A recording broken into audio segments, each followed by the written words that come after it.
Hello everybody and welcome to the #1 MMA betting show in the world.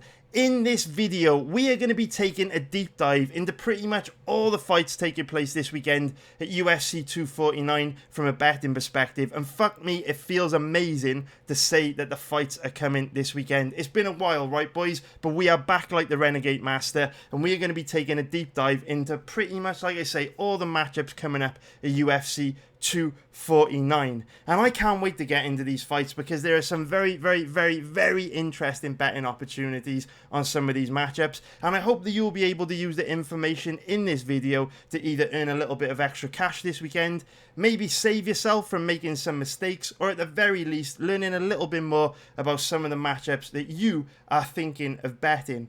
And if you're wondering why I am wearing sunglasses indoors, it is of course to pay respect to the man at the top of this card, Tony Ferguson, mad as a box of frogs, but an absolute legend, and putting his health, his legacy, and his face on the line this weekend for our entertainment. Tony Ferguson, the most legendary wearer of sunglasses indoors that I can think of, and this is me giving him a little nod saying thank you, Tony, man, for daring the dream and daring to risk it all this weekend. Tony Ferguson, man, what a guy. He didn't have to take this fight. He is on an insane winning streak. He's beaten pretty much everyone there is to beat in the division, and he has been waiting for his legit, undisputed title shot for as long as I can remember. It's been fucking years, 2-3 years now, but instead, for our entertainment, he's putting it all on the line against a very dangerous opponent in Justin Gaethje. So big respect to Tony Ferguson, man. The millions and millions and billions of sports fans around the world salute you. Can't wait for this weekend. It's going to be crazy, but obviously we're going to be getting into that fight later on. And I do want to say a big, fat, massive thank you to all the doctors, the nurses, the policemen, the firemen, the first responders. If you work in grocery stores, if you're a delivery driver, if you work in the supply chains, anything you do, man, if you're out there on the front lines making food for us, man, doing whatever you do, while the rest of us sat at home on our fat asses playing video games, eating junk food, you are out there, man, keeping this world going. So shout out to you. I really appreciate it, and I'm sure a fucking massive percentage of the people watching this video really love you guys for what you're doing as well. So a big shout out to you guys. Now let's get into a little bit of business. So this weekend, if you would like me to do a live stream just before the fights, maybe 3-4 hours before the fights this weekend, where I go through every single fight on this card and dig for a decent value prop bet, hit the motherfucking like button right now. And if this video gets 400 likes, I will drop that live stream. And if you don't know what a prop bet is, a prop bet is just a bet on a highly specific outcome in a fight. So for example, I'm not saying this is a bet I recommend, but for example, Justin Gaethje to win by knockout or TKO at odds of 2.0 plus 180, that would be considered a prop bet. So what we'll do, hit the like button. If this video gets 400 likes, we'll come back Saturday, go through every single one of these matchups and try and find decent value prop for every single fight. And we were up in 2019 about 20 units on those prop bets we just threw around for fun. So who knows, man, maybe we can make a little bit of money from this weekend. So you right there listening, man, I know you are listening to this, I know you are watching this, hit the fucking like button right now. Seriously, I am only asking you to exert 0.00003 kilojoules of energy, man. All you gotta do, move that mouse up, hit the like button, subscribe if you haven't already. You'll be doing me a big favor. It doesn't cost you nothing. These videos are free, and it would help my channel grow a lot. So I really appreciate that, boys. Also, on top of that, do have some stuff to share with you from my website. So many of you will know I talk about live betting a lot on the channel. A lot of you have got in touch with me over the last year asking, you know, how I live bet, how things work, you know, kind of like my strategies and stuff. It's a very complex topic. It's a very big topic to talk about, which is why I don't tend to make that much content on it. But as you guys will also know, the spaces in my live betting service have been full for almost a year. It is difficult to get into it. We do cap the number of members to 50 because obviously the more people that try and place the same live bets at the same time, the faster the odds will decline and become suspended. But because this is literally the only major sport being broadcast at the moment, I expect a huge increase in the number of people betting the UFC events this week or next week. And what that actually means is more people betting means higher liquidity, which means that odds won't suspend and decline as fast as they usually do in live betting. So we can increase the number of people that join us for next week only. So if you would like a taster of what I do, if you would like to kind of learn a little bit about how I approach live betting, there are a few spaces left for this weekend and the events next week to take a little look at how we live bet. So there's 47 spaces left. I'm sure they're going to go very quickly. Jump on it, boys, if you want to get involved. And also on top of that, a few months back, we set up a new service on the website where I basically live stream my research for every single fight. So all you need to do is come to community, go to live streams, and within here, you will find a live stream and also a chat box. And basically a group of us research every single UFC, Bellator, Cage Warriors, KSW fight together. So if you're interested in learning how to research fights for yourself, if you find research difficult, a little bit boring, a little bit time consuming, come join us. We do it as a group and it just makes it a lot more fun, a lot more interactive. And just to give you guys an idea of the kind of things we do, we then got a live stream archive for each event. So for example, UFC 249, which we're pretty much done researching. You can see lots of videos in here. A 2-hour live stream on this fight, 2-hour live stream, 2-hour live stream, 3-hour live stream. What have we got? 2-hour live stream. We've got 3-hour live stream, 3.5 hours, 3.5 hours, 2.5 hours. Long live streams. We go deep down the rabbit hole of every fight. And people always ask me, why do you just put those videos on YouTube? And the answer to that is quite simple. Most people do not want to watch a 3.5 hour breakdown for one fight. It's a very, very small, niche, hard group of people that take gambling and betting on MMA very seriously. If I put those videos out on YouTube, basically no one would watch them. So if you do want to get involved, check it out on the website. I think you would like it a lot. It's fun, man. It's made researching fights a lot more fun for me personally, doing it as a group. And that is pretty much it, boys. Enough of the business. Let's get into the fight talk. So the first fight that I want to talk about in today's video is going to be Bryce Mitchell versus Charles Rosa. And because we are literally because we're literally doing this entire card, we're going to go top to bottom, boys. We're going to smash through all of these. Now, there are 3 fights that I won't be talking about in this video. The first one is Sam Alvey versus Ryan Spann. The second one is Carla Esparza versus Michelle Waterson. The third is Fabrizio Verdum versus Alexei Olenek. The reason why I'm not covering those fights in this video is because I haven't researched them yet. And to be honest, I don't want to research them at the moment because I don't think those fights are going to be very good for betting. And we've literally got tons and tons of fights to get through on the 2 UFC on ESPN Plus cards next week. So I'd much rather use my time to research these fights, and then I'll come back to those 3 later on in the week once we've kind of cherry-picked some of the more interesting fights to research from these cards. So rather than delay the video and put it out on like Thursday and Friday later on this week when I've done all the fights, I thought, fuck it, I'll just get a video out now with the fights that I've done, because I mean those 3 fights are pretty shit for betting anyway. But Bryce Mitchell versus Charles Rosa is a very interesting one, and I know that many of you have got some strong feelings about this matchup, so it's a good one to kick off with. So Bryce Mitchell was one of the first names that jumped out at me as a potential bet when I began researching this card.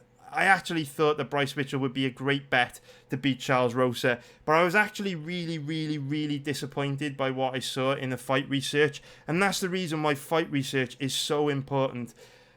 I honestly thought Mitchell was a lot better than he was, and my mind kind of played tricks on me because this is actually a really difficult fight for Mitchell. If we take a look at the odds, current average odds available on Bryce Mitchell, where is he?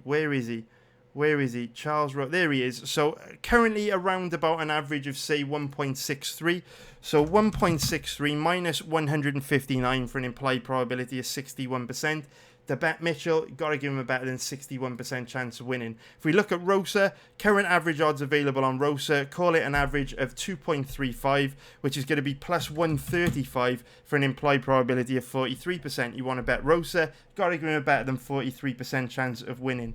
Now, this is a very, very difficult fight to cap, because when you start to dive into this one, you'll realize that there's a lot of intangibles.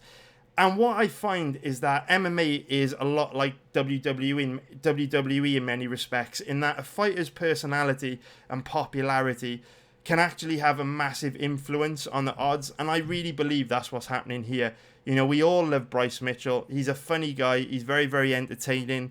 And obviously he gives a great post-fight interview. He's an interesting dude. And I feel that that might have weighed on the odds. I feel like his personality might be inadvertently leading people to think he is possibly a little bit better than he actually is. So there are a lot of intangibles in this matchup, right? You know, the coronavirus is a giant intangible for every single fighter on this card. You know, we really don't know how significantly fighter training camps are going to be affected, and there's a significant chance that any fighter on this card might show up and look absolutely terrible because they haven't been able to train properly. Now, some fighters, I believe, are more at risk of being affected by the coronavirus than others. And if we look at the fighters who are going to be high risk, it's going to be the guys who have gassed out in the past, right? And if we look at Bryce Mitchell, he's had 3 fights in the UFC so far. He looked absolutely outstanding against Matt Sales in his last fight, but he has slowed down a lot in his fights against Bobby Moffett, and in particular Tyler Diamond. If you're thinking about betting Bryce Mitchell this weekend, I would strongly recommend you go and check out his matchup against Tyler Diamond, because he was absolutely gassed out of his mind in round 3. Now, the reason why I said this is a difficult fight to cap is because there are so many unknowns. This fight, I think, will very much be determined by Mitchell's gas tank, and it's really difficult to work out how Mitchell's cardio is going to look. Because even though his cardio looked very poor against Moffett and in particular Diamond, we don't want to be too harsh on him, because back then he was working a full-time job. And of course, you know, when you're working a full-time job and you're trying to be a professional athlete, it's bloody hard. So I don't want to be too harsh on Mitchell and say he's got terrible cardio, because he probably couldn't afford to eat good or train properly back then.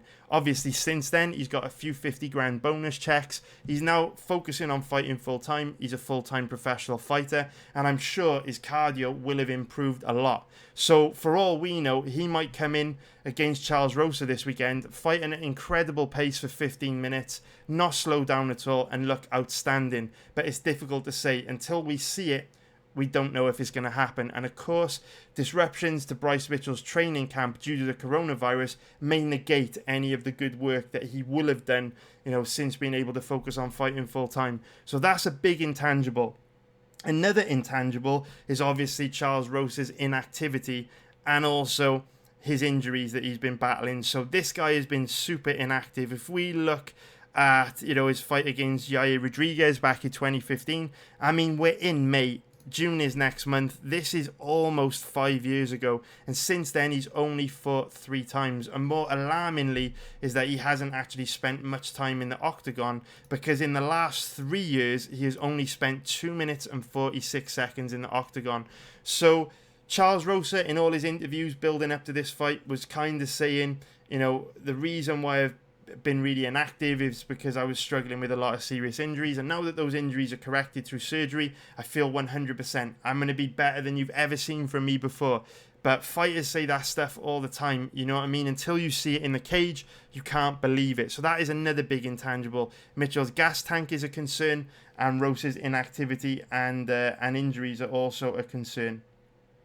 So if we break this fight down in every single kind of area that it could take place, the way these guys match up with striking is kind of complicated. So Mitchell probably has the advantage striking in terms of he's a better boxer and he's a lot more dangerous than Rosa. But Rosa's got a really awkward, unorthodox style that is going to cause a lot of guys a lot of problems. So he fights in like a sideways, weird karate stance, and he throws a lot of weird flim-flam kicks out there at his opponent, but he's very, very awkward. He's got strange footwork, strange mobility, and while his striking defense is pretty bad, He could take it, man. He's got a decent chin on him. Now, if you look at Mitchell and Rosa's striking, you would, immediately say, Mitchell's got the advantage. And while I do agree Mitchell does have the advantage striking, what I would also say is that historically Rosa's cardio has looked superb, whereas Mitchell starts to become really flat-footed in the second and third rounds. So Mitchell may have the technical advantage when it comes to striking in the first, but as he becomes sloppier and more flat-footed in the second and third, when Rosa's still light on his feet, still got a lot of pop in his shots, I'm not convinced Mitchell will be able to keep up with the pace Rosa sets if the fight stays standing. Another really important detail to pay attention to, when it comes to striking, is that Bryce Mitchell is very, very young and very inexperienced. He's only 25 years old. Now, Charles Rosa has got a very unusual, a very awkward style of fighting that is difficult to prepare for. So quite often what you'll see when you've got a guy like Rosa with a very, very specific style of striking to him, it will quite often throw younger fighters off, and they will really struggle to work him out, and they'll have a problem with it because they wouldn't have seen anything like this in the gym before, and they won't have very much experience fighting someone like Rosa. A really good example of this was Kal Bochniak, right? Kal Bochniak is a great striker, very good boxer. He's actually far more technical than Mitchell. He's a much better striker than Rosa, but Rosa actually outstruck him in large periods of this fight just because Bochniak was confused by Rosa's fighting style. And that's very much something I would watch out for here. With Bryce Mitchell being only 25 years old, will he be able to deal with Rosa's unusual style? I'm not so sure. Now, both these guys are primarily grapplers, so I do expect this fight to go to the ground at some point. But both these guys are very, very unusual grapplers in the sense that usually when a fighter has good offensive wrestling, they also have good defensive wrestling, which means if they're good at taking guys down, they're usually pretty difficult to take down themselves. Because obviously, if you're a decent offensive wrestler, you've got that full spectrum of wrestling skills that also make it difficult for your opponents to take you down. There is a very, very rare kind of fighter that is particularly good at one thing and terrible at the other. And Charles Rosa and Bryce Mitchell both tick that box. Because if you go back and watch Bryce Mitchell and Charles Rosa's past fights, you'll find that they're both very good offensively in terms of they both shoot very good takedowns when they're trying to take their opponent down. But defensively, they're both very, very bad. Both guys have really, really, really bad takedown defense, and this was one of the things that threw me off when I began to research this matchup. I heavily leaned towards Bryce Mitchell before I watched any of their past fights because I felt, I remember Rosa's takedown defense being so bad, I thought that Mitchell would have a big advantage on the ground. What I forgot about was that Rosa's actually a very good offensive wrestler, so this fight gets super complicated because both guys are very easy to take down. Both guys are kind of active off their back, but if you put Mitchell on his back for long enough, he will slow down rapidly, and then once he gets tired, he's very, very weak off his back. Rosa, if you can flatten him out, advance the half guard, he's also quite weak off his back. So from a grappling point of view, I'm finding it really, really difficult to predict who's going to have the edge on the ground. Obviously, Bryce Mitchell looked absolutely fantastic on the ground in his last fight against Sales. Sales is no bums. We've got to take that seriously. Very, very possible Mitchell could be making huge improvements from fight to fight. But we always assume long layoffs mean fighters will come back, on a decline, and we know that's not always the case. Look at Dominic Cruz. He's come back from 2 very long layoffs in his career and looked even better than he did before. We'll be talking about that later on. So we can't always assume Rosa will have declined in the last 3 years. Perhaps he's actually improved. Still only 33 years old. Still got room to improve. We just don't know what we're going to get from him. So from my perspective, this is a really difficult fight for betting. I could tell you right now, I definitely wouldn't be betting Bryce Mitchell. The reason being, I do think Rosa has the skills to cause him problems standing up and on the ground. And in 2 out of Mitchell's last 3 fights, he has slowed down a lot in round 2, and I just wouldn't feel confident betting on a guy at favourite odds who has had an history of cardio issues, betting him at this time with the coronavirus, where training camps are likely to be significantly impacted. And on top of that, this event is taking place in Jacksonville, Florida, and Florida just so happens to have some of the worst judges in the world. You know, a few months back, we had that Dominic Reyes versus John Jones event in Texas. Lots of people were calling for the Texas State Athletic Commission judges to be investigated. Florida's even worse. If you guys remember season, I think it was 22 of The Ultimate Fighter, Black Zillions against American Top Team, some of the judging decisions were so bad on that season that they almost caused a riot in the Black Zillions gym. So it's very, very dangerous to bet on guys at favourite odds on this event because of the coronavirus. And it's even more dangerous because I do think this is going to be a close competitive back and forth matchup. And you don't want to be betting on a guy that might get into that kind of matchup at favourite odds, because you're putting your money in a really, really marginal position. So, best to pass on Mitchell. Charles Rosa is a different discussion though. So, I don't like the idea of betting on guys coming back off a big layoff. I think we can pretty much discount the Manny Bermudez fight because it only lasted 2.5 minutes. It doesn't really tell us anything. But Charles Rosa at 2.35 plus 135 is tempting because I do see this as being a very close, very competitive fight. I do see this being, you know, close to 50-50. So with Rosa's implied probability being 43%, it is very tempting. I haven't bet him myself yet, but this is one of the fighters that I am keeping a close eye on. And if his odds start to improve a lot on fight day or in the run up to the fight, definitely going to be considering a bet on Rosa. If his odds were to get up into like the 2.50 range, which they were at last week, and I kind of missed the boat on him, but if they were up at those odds, it would be a very difficult decision. I think I'd probably end up pulling the trigger on him at 2.50. So if you are one of those guys that has been betting him over the last week, which has caused his odds to decline, shout out to you. I think you got him at very good odds at 2.50, and fingers crossed he comes through for you, man. So that is Bryce Mitchell against Charles Rosa. I hope that helped, guys. I know a lot of people out there, see a lot of guys talking about betting that fight on Twitter and stuff, so fingers crossed I've given you some stuff to talk about or think about even. Right, the next fight that I want to talk about in today's video is going to be Niko Price against Vicente Luque. And of course, these two boys have already fought. They fought all the way back in 2017, and Vicente Luque absolutely dominated. It was an easy night's work for him. But obviously, a lot can change in a short space of time. Fighters are continually improving, and Niko Price has improved a little bit since then. If you go back and watch, you know, the majority of Price's fights since the Luque fight, what you will find is back when he fought Luque, he was very much flat-footed, only really tended to throw punches, whereas now, if you look at his recent fights against Jeff Neal, Tim Means, James Vick, you'll see he's much lighter on his feet, and he throws a hell of a lot more kicks than he used to, which helps him set up his punches a little bit better, because he is kind of looking to load up, you know, and land his big hooks, which carry devastating knockout power. So, you know, I don't want to spend too much time on this one because it is quite a clear-cut fight. But if we look at the odds, we've currently got Vicente Luque, one of the biggest favourites on the card. Odds of around 1.36 on average, which is going to be minus 278 for an implied probability of 74%. And if you look at the odds on Niko Price, he's currently around about a 3.35 underdog, which is plus 235 for an implied probability of 30%. So this is not a good fight for betting, boys. Vicente Luque is significantly better than Niko Price everywhere. There's no doubt about it, and his odds reflect that. You know, if this fight stays standing, Luque is just a far more technical striker.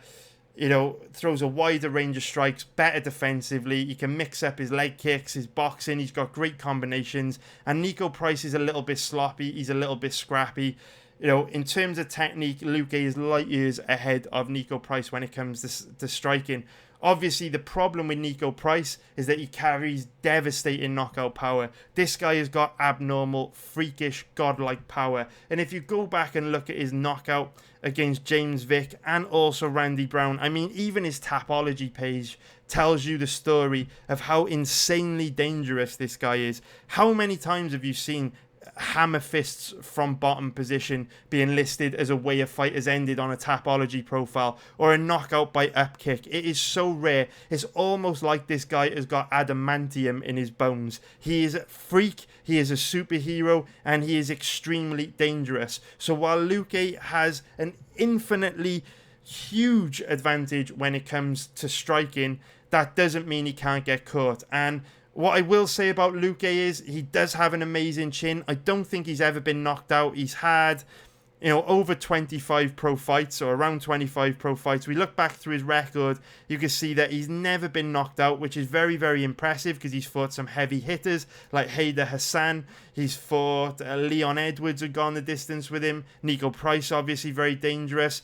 Jalen Turner's no picnic. Mike Perry hits like a truck. Obviously, Stephen Thompson's very dangerous, right? None of those guys were able to finish him. But what I will say about Luque is he loves a scrap. He loves to bet on his chin against yours. He loves to get inside and mix it up, throw combinations, rely on head movement, and exchange, big power shots. He will bet on his chin against yours. And that is very, very concerning against a guy like Nico Price, because Nico Price is not good from a technical point of view. This guy is super low level. We saw it in the Tim Means fight. Tim Means was outclassing this guy. He was dominating. He was cruising. He was picking him apart. But Price is that guy. Only needs to land one shot and it is over. And Luque definitely puts himself in a position to be hit. So super dangerous to bet on Luque as a big favourite. We'll quickly cover grappling. In terms of grappling, Nico Price, very, very bad takedown defense, very, very low level ground game, tough as nails, but just not on Luque's level. Luque, very, very solid offensive wrestler, very, very high level Brazilian Jiu-Jitsu black belt. If Luque were to come in with a grappling heavy game plan, this would be an easy night's work for him. But he never does. He loves a scrap, and I feel like every time we break a Luque fight down, we're saying, if he just takes this guy down, it's an easy night's work for him. But instead, he chooses to stand and bang, and sometimes that can get him into trouble. It almost got him into trouble against Mike Perry. He only just scraped by with a split decision. I actually scored that fight for Perry. Didn't really try and take Thompson down. Didn't really attempt to use grappling in that fight. And of course, he also got dropped by Brian Barberena, which isn't a good sign because Barberena doesn't really have any power. So Luque should definitely win this. Luque should win this. It's an easy stylistic fight for him. I wouldn't bet him as a big favourite. I definitely wouldn't bet Nico Price because I don't like to bet guys that only have a puncher's chance of winning. But you can't take it away from Price. He's got a significant chance of knocking anyone out on his night. So this one's an easy pass for me. Should be an easy fight for Luque, but I don't want to bet him as a big favourite. Okay, we now go on to the next matchup. Ronaldo Jacare Souza against Uriah Hall. And I was very, very dismissive of this fight. I thought that this would be a very, very, very, very bad fight for betting, to the point where when I live streamed my research for this on my website, I actually gave a huge speech at the beginning of the live stream, basically telling everyone that we're only going through the motions researching this fight because I don't expect to bet either of these guys. I thought it would be a classic striker versus grappler matchup where Hall would have a big advantage standing, Jacare would have a big advantage on the ground. So when you see both, there's going to be no betting opportunity there. Now, I haven't actually checked the odds on this fight today. But I can see that Jacare's odds are starting to decline a bit, and I can see why. Just to let you guys know, I did bet Jacare last week. I think Jacare is a great bet around even money. I think I bet him at about 1.83, which is minus 120. He's now down to about about 1.80 on average. So there's going to still be a bit of value there. Not much. 1.80 minus 125 for an implied probability of 56%. If you are going to bet Jacare, I wouldn't go too much lower than 1.80. And I would say lock in your bet as soon as possible, just in case those odds continue to decline. So if you would have told me last week that I would be betting Jacare in this fight, I would have told you that you were absolutely out of your mind, because working from memory, I thought that Hall would have a huge advantage standing, and because Jacare isn't the best offensive wrestler, I thought Hall would be able to keep this fight standing and pick Jacare apart. I also had strong recollections, like a, kind of like a strong perception of Jacare having bad cardio, and that is the biggest reason why I did not think I would be betting him here. But when you actually go back, take a really deep dive into their past fights, you'll actually realize Jacare may have the advantage striking here, which I know sounds crazy, but we're going to get into it. And Jacare's cardio isn't actually that bad, which was an even bigger surprise to me, and I'm sure it is a big surprise to you. I can already probably sense you rush into the comments to tell me I'm a clueless idiot. But bear with me, and if you don't believe anything that I say in this breakdown, please, I recommend either joining my website, watching our live stream session for the video so you can kind of, see how we broke the fight down, or alternatively, go break the fight down yourself, watch their past fights, and look out for the stuff I'm going to mention in this breakdown. So, this fight is one of the best examples I can think of as to why fight research is so important, because prior to researching this, there is no way I would bet Jacare. But when you actually sit back and study all their recent fights in the cold light of day, you start to see Jacare as a pretty good bet. Now, please don't confuse pretty good bet with safe bet. They're very, very two different things. To me, a pretty good bet is a bet that has a good risk to reward ratio. This bet is risky as fuck, but at around about even money, you're getting a good risk to reward ratio. Very, very tough fight for Jacare, but with all his advantages that we're going to discuss now, I definitely give him the edge. So around about even money, if you can lean heavily one way or the other, you usually got a good bet on your hands. So let's start off. Let's take this step by step. So let's address the cardio issue first. And I guess before anything else, we should kind of discuss what impact coronavirus may have on these two fighters. So we know coronavirus is going to have a big negative impact on a lot of fighters' training camps, because they're not going to be able to train properly. And as you can see here, Jacare is currently training at his garage at home. Here we can see him in a picture with Luis Firmino and Alan Patrick. We'll be mentioning Luis Firmino later when we talk about the Gaethje fight. But Luis Firmino and Alan Patrick training at home in his garage. So fair to say that Jacare is going to have significant disruptions to his training camp. Now, Uriah Hall has also got significant issues with his training camp, to the point where ESPN MMA actually made a feature out of him. He's actually living and training by himself at the moment in the Fortis MMA gym. It doesn't look like he's got any training partners. He's kind of just living there by himself, waiting for fight night. So what I would say is, it's quite clear both these fighters are facing significant disruptions to their training camp. Now, out of the two, if you're asking me who I think is most likely to be negatively affected by this, I would say Jacare. Because if we look through this card, there are certain fighters that throughout their careers, they've just never really given us any reason to doubt their cardio. Some fighters just seem to have endless genetic cardio and they never get tired. Guys like Tony Ferguson, guys like Dominic Cruz, guys like Donald Cerrone, Calvin Kattar, Vicente Luque. They're cardio machines, and I actually would put Uriah Hall into that bracket. I've never seen Uriah Hall slow down, whereas Jacare have been issues with his cardio in the past, so that is definitely a risk factor if you're going to be betting Jacare this weekend. Now, if you read between the lines, maybe I'm not capping this correctly, but if you were reading between the lines, what I would say about Jacare is that his cardio might not be as bad as you think it is. If you think Jacare's got bad cardio, it's probably because you remember him looking very, very tired around about the second round against Kelvin Gastelum, where he was so tired that he could barely throw a punch. He was gassed out of his mind. If you actually pay attention to what has happened in that fight and the three fights since, you'll see that Jacare appears to have made quite a big adjustment. So against Kelvin Gastelum, Jacare came out super aggressive in round one and really tried to finish the fight early, right? He had some deep submission attempts on Gastelum in round one, and he really emptied the gas tank pursuing a finish. Because of that, his cardio fell off a cliff in rounds 2 and 3. But then if you go and watch Jacare's fights against Weidman, Hermansson, which was a 5-round fight, and also Blachowicz, which was a 5-round fight, you'll see that Jacare slowed down at times in these fights, but he kind of caught second wins regularly and didn't really slow down that bad. In actual fact, if you just go and watch the third round of Jacare versus Hermansson, Jacare was forced to work very, very hard in this matchup. You know, he was forced to defend takedowns. He was on his back. He was pressured by Hermansson standing.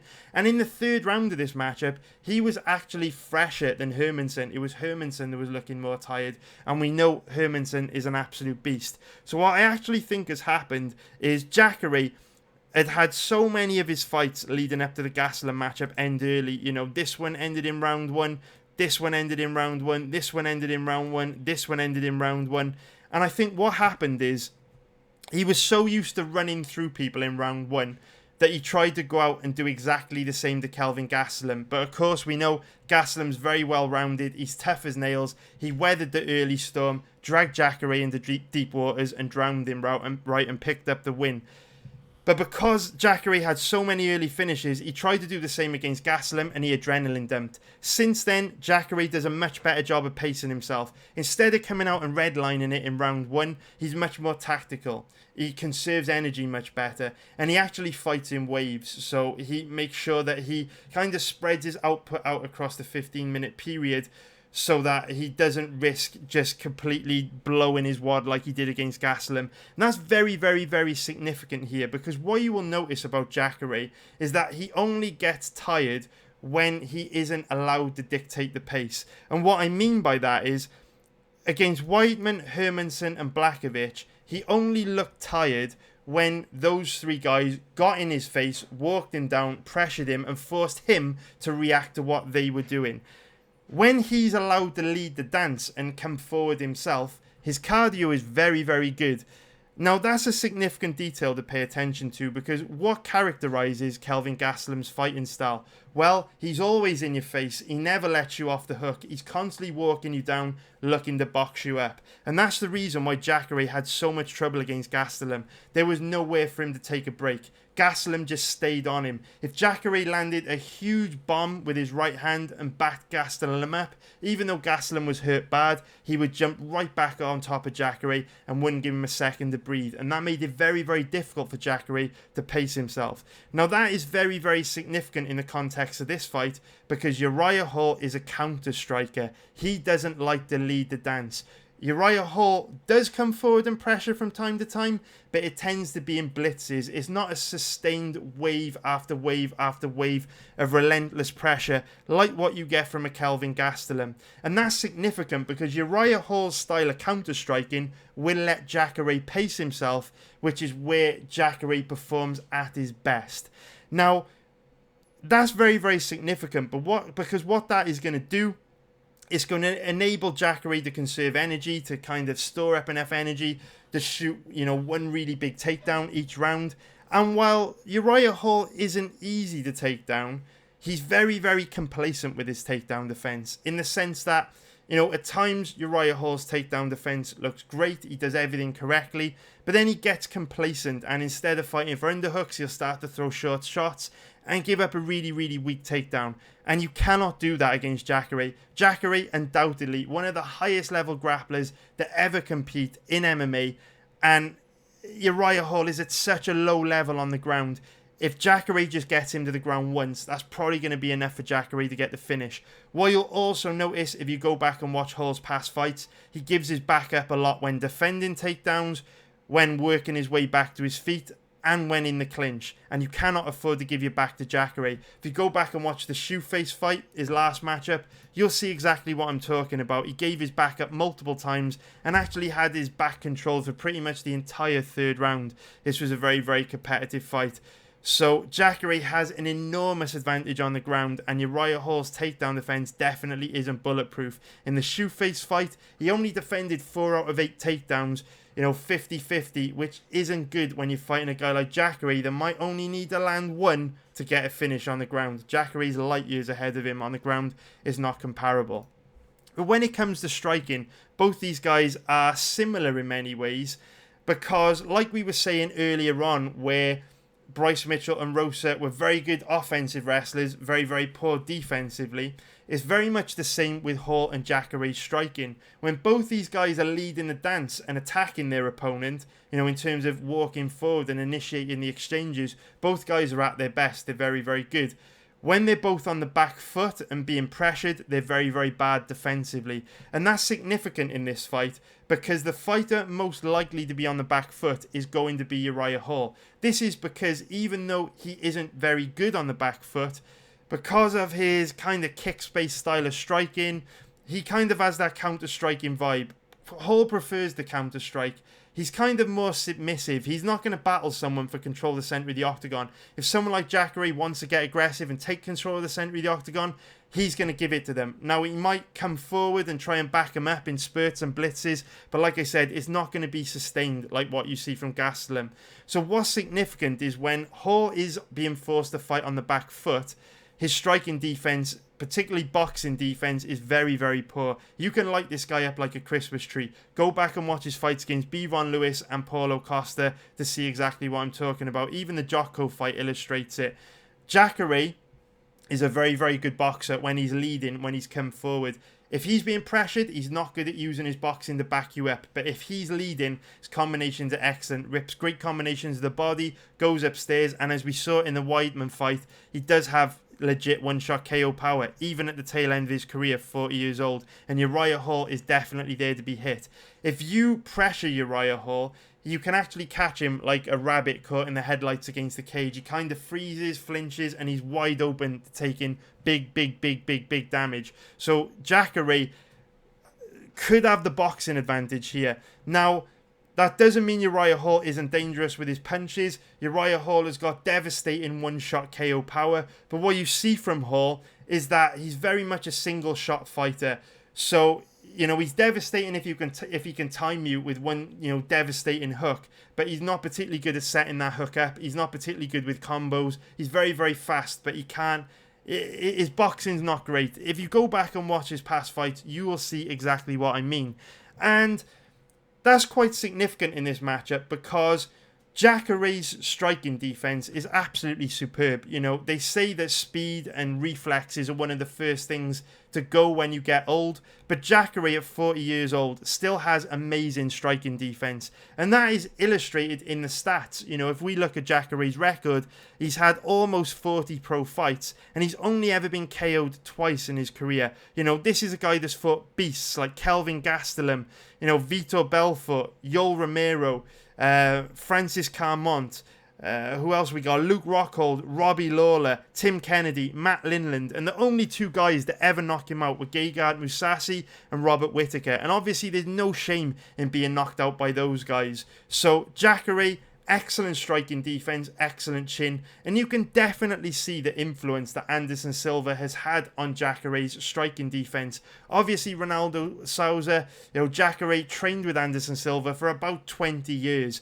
And imagine sparring with Silva every single day in the gym. You know, the tricks, the reads that you're going to pick up from a high-level striker like that. And because of that, Jacare's head movement is superb. So even though he's giving up a reach advantage in this fight, you know, he's only got a 72-inch reach. Hall will have a 7-inch reach advantage over him, you know, with a 79-inch reach. I don't think that's a very big deal because Hall has a predominantly kick-based style of striking and doesn't do a very good job of fighting long with his hands. And Jacare does a really good job of using head movement to get inside.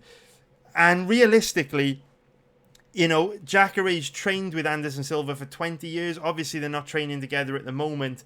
But if you wanted to train with a guy that would perfectly prepare you for someone like Uriah Hall, I honestly can't think of anyone better than Anderson Silva. So Jacare has a lot of experience preparing for someone with the style that Hall brings to the table, and I do think Jacare's quite a bad matchup for Hall. Like I say, he only needs one takedown and he will utterly dominate Hall on the ground and probably get a finish. And if the fight stays standing, while I don't feel that confident in Jacare because he's 40 years old and Hall hits like a truck, the way these guys match up means that Jacare can more than hold his own. So at almost even money, I really like Jacare as a bet. But be quick because I think his odds might start to decline. So that is that one, boys. Let me know what you think about that fight. Drop a comment below. And if you haven't already, please take some time out of your day to exert that 0.00003 kilojoules of energy. Move that mouse over the like button. Hit the goddamn like button. If we get 400 likes, we will be doing that live stream this weekend. We now move on to the next fight, which is another juicy one, which I kind of wish it wasn't because I'm already out of breath. But we are going to get into it, boys. It is going to be Anthony Pettis against Donald Cerrone. Two of my favourite fighters of all time. So much so, I am rocking the Duke Rufus 1988 kickboxing t-shirt. Get a load of that, boys. We are rocking the Duke Rufus t-shirt. I am a huge fan of Anthony Pettis. Literally one of my favourite fighters of all time. I love Cowboy as well. Who doesn't like Cowboy? Anthony Pettis is that guy that back in the day, man, when I was, watching MMA, 7 or 8 years ago, and people knew I liked MMA and I would try and get them to watch it as well. Anthony Pettis is the first dude that I used to go to. It would be him and Anderson Silva, where I would bring my phone up and I would show people highlight reels of this dude and Silva. This guy used to be so exciting. Obviously, USADA derailed his career quite bad, but Pettis is an absolute legend, man. I can count on one hand how many MMA t-shirts I own. I don't own many. I don't really wear MMA t-shirts. So the fact I own a Duke Rufus t-shirt will tell you everything you know about how much that I love this guy. So there seems to be like one fight on every card that people are just dead interested in for whatever reason. And it isn't always necessarily the best fight for betting. In fact, it really is the best fight for betting. But for whatever reason, people just seem to be more interested in this matchup than any other. And I think that this Pettis versus Cerrone fight is probably the fight on this card which I've seen most people talk about, obviously next to the main event. For weeks now I've been getting emails and DMs and people drop by the chat room on my website to kind of ask me how I feel about this fight. And I will tell them how I feel about this fight, and then because everyone has got their own opinion, they usually disagree with me. But this is one of those fights where I think it's just not a good one for betting, man. I'm going to check it right out there. I am going to check it right out there. And I'm going to say, with so many fights coming up over the next week or so, we've got 3 events. We've got 36 fights to get through. Why would you want to bet on 2 guys who have proven throughout their careers that no matter what you think about this fight, no matter what your opinion is on these 2 guys, no matter how you feel this might play out, ultimately, both these guys are incredibly inconsistent. So why would you want to bet either of them at around even money? It just doesn't make any sense to me. There's just no strong positions on this fight for the reasons we're going to get into in this breakdown. Now, I love both these fighters, but their best days are behind them. But before we get into how they match up stylistically, let's just take a quick look at the odds. So if you look at the average odds available on Pettis at the moment, call it an average of around about 1.71. So 1.71 minus 141 for an implied probability of 58%. So to bet Pettis, got to give him a better than 58% chance of winning. If we look at the odds on Cerrone, currently around about an average of, call it 2.20, which is plus 120 for an implied probability of 45%. So if you want to bet Pettis, better than, call it around the 60% chance of winning. If you want to bet Cerrone, better than around the 45% chance of winning. Now, I do want to say one thing straight off the bat. I have seen some crazy talk from some crazy people online that are justifying a bet on Anthony Pettis because he already beat Donald Cerrone all the way back in 2013. Boys, please, please, please, please, please, please, please, please, please, please, please, please, please, please, please, if you take nothing else from this video, listen to me right now. This fight from all the way back in 2013 means absolutely nothing. It means nothing. It means less than nothing. Please don't weigh a betting decision on what happened in this matchup. This was 7 years ago, and since then, Pettis has fought 1, 2, 3, 4, 5, 6, 7, 8, 9, 10, 11, 12, 13, 14 times. Since that fight, Cerrone has fought 1, 2, 3, 4, 5, 6, 7, 8, 9, 10, 11, 12, 13, 14, 15, 16, 17, 18, 19, 20, 21, 22, 23, 24, 25, 26. If you honestly think you can learn anything from a fight that took place 26 fights ago, you are out of your goddamn mind. And let me remind you, a lot has changed since then. Donald Cerrone is now 37 years old. Anthony Pettis, at the time, was considered one of the greatest fighters of all time. He was in GOAT discussion. People were calling him the greatest lightweight of all time. This motherfucker used to run up the side of cages and fucking Jet Li, Jackie Chan motherfuckers by doing tornado kicks like something out of a video game, right? Pettis is not the guy in 2020 that he was in 2013. I love him. I will always love him for what he did back then. But a lot has changed, man. Father Time has caught up with these two boys, and they have both had a boatload of fights, and they've both taken a boatload of damage since. Do not put any weight on that fight from back in 2013. I've seen people say like they're betting Pettis because he won back in 2013 and stuff. Stop it. Stop it with the crazy talk. That is outrageous. That is outrageous. Okay, so in terms of X factors, so we've spoken a few times throughout this video about how, you know, coronavirus is likely to have a big impact on some fighters, not much of an impact at all on others. And I do think Donald Cerrone fits into that category of fighter where he's unlikely to be that badly affected. You know, I've never even seen Donald Cerrone take a deep breath. He seems to have endless genetic cardio and never seems to slow down.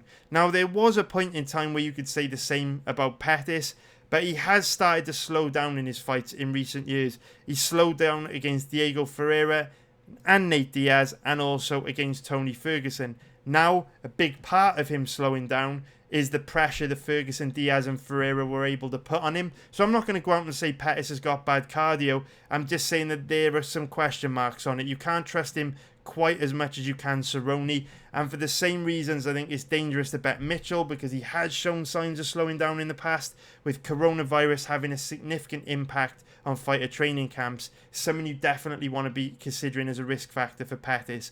Also, if we look at Pettis' Instagram profile, we can see that he isn't able to do too much training at Rufus Sport at the moment. Shout out to Duke Rufus. But he is actually training in his backyard with his girlfriend, which is obviously a little bit of a red flag. So in the training department, Donald Cerrone will have a big advantage because he obviously owns his own gym, his own training facility, built on his land in Albuquerque, New Mexico. It is the BMF Ranch, so he's got everything he needs on his doorstep. And he spoke to Breck Okamoto last week to say he's got, training partners there with him, all kinds of stuff. Should be business as usual for Cowboy. So I don't expect his training camp to be that seriously disrupted.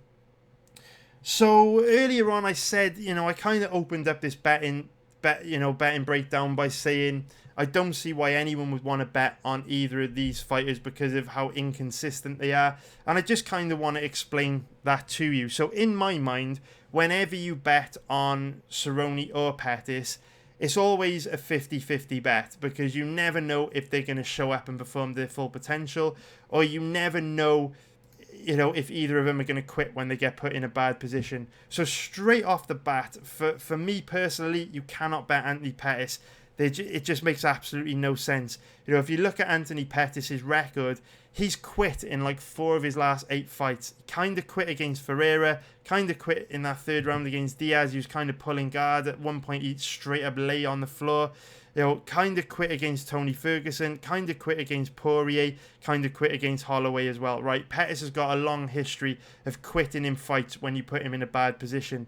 But we also know Donald Cerrone just doesn't show up from time to time, right? He's also very inconsistent. It's always 50-50 whether Cowboy's going to show up or whether Donald is going to show up. Cowboy's a savage. Donald, is an anxious guy that struggles with performance anxiety. So from a betting point of view, purely from a mathematical point of view, if we look at the odds on this fight at the moment, you've currently got Pettis at around about 1.70. So at 1.70, that's minus 143. That's an implied probability of 59%.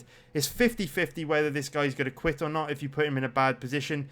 There's just absolutely no value betting in Pettis. Yeah, there's nothing anyone can tell me which will justify a bet on Pettis. It just doesn't make any sense. He's very flaky. He's very inconsistent. And to get any value here, you've got to give him a better than 59% chance of winning.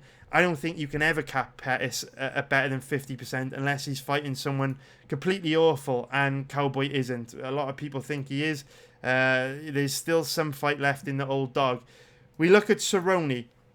So we have to apply exactly the same logic to Cerrone, because Cerrone is also very inconsistent. And if we look at his current average odds, around about 2.20, which is plus 120, that's an implied probability of 45%. Now, if you are capping this fight at 50-50, and I'm not saying you should, but if you do, you have a little bit of a margin there, but you're not getting a great deal in a fight where you know it's 50-50, where this guy's going to show up or not. There's not a huge margin for you. You're not getting a nice juicy deal, because if Cowboy doesn't show up, if Donald shows up this weekend and doesn't perform, then, your money's dead in the water. And like I always say, value doesn't pay the bills. Money in the bank pays bills. So when you put your money in marginal situations like this, it can cost you, man. And it's not the smartest thing to do. A lot of people will just place any old plus EV bet that they can find. But I've yet to find one of those guys that has actually been able to earn a living from gambling. So I'm just speaking from experience. Most guys that talk like that only bet on gambling, only bet on fights for fun. They have not got serious skin in the game. So take from that what you will. Now, we've spoken about Anthony Pettis' inconsistency and, how he's quit in 4 out of his last 8 fights. Actually, maybe you could say 5 of his last 8. Poirier, Holloway, Ferguson, Diaz and Ferreira. And, the word quit is a horrible word. It is a fucking horrible word. I need to make it clear right now. The word quit is a horrible word. I'm the biggest Anthony Pettis fucking super fan in the world, right? I'm wearing a Duke Rufus t-shirt, for fuck's sake, and it hurts me. It really hurts me to say Pettis is a quitter. He's not a quitter. He's more of a man than I'll ever be. If I ever fought Pettis, I would literally piss my pants if I stood in front of this guy. I would never have the balls to say it to his face. He is a beast. He is a legend, and I love him to death.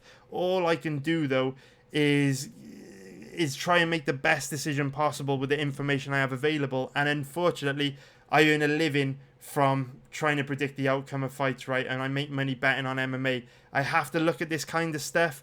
I have to assess fighters for what they are. And while I don't feel great about using words like quit and inconsistency, because these guys are beasts and more of a man than I'll ever be, I have to do it, right? It's my fucking job.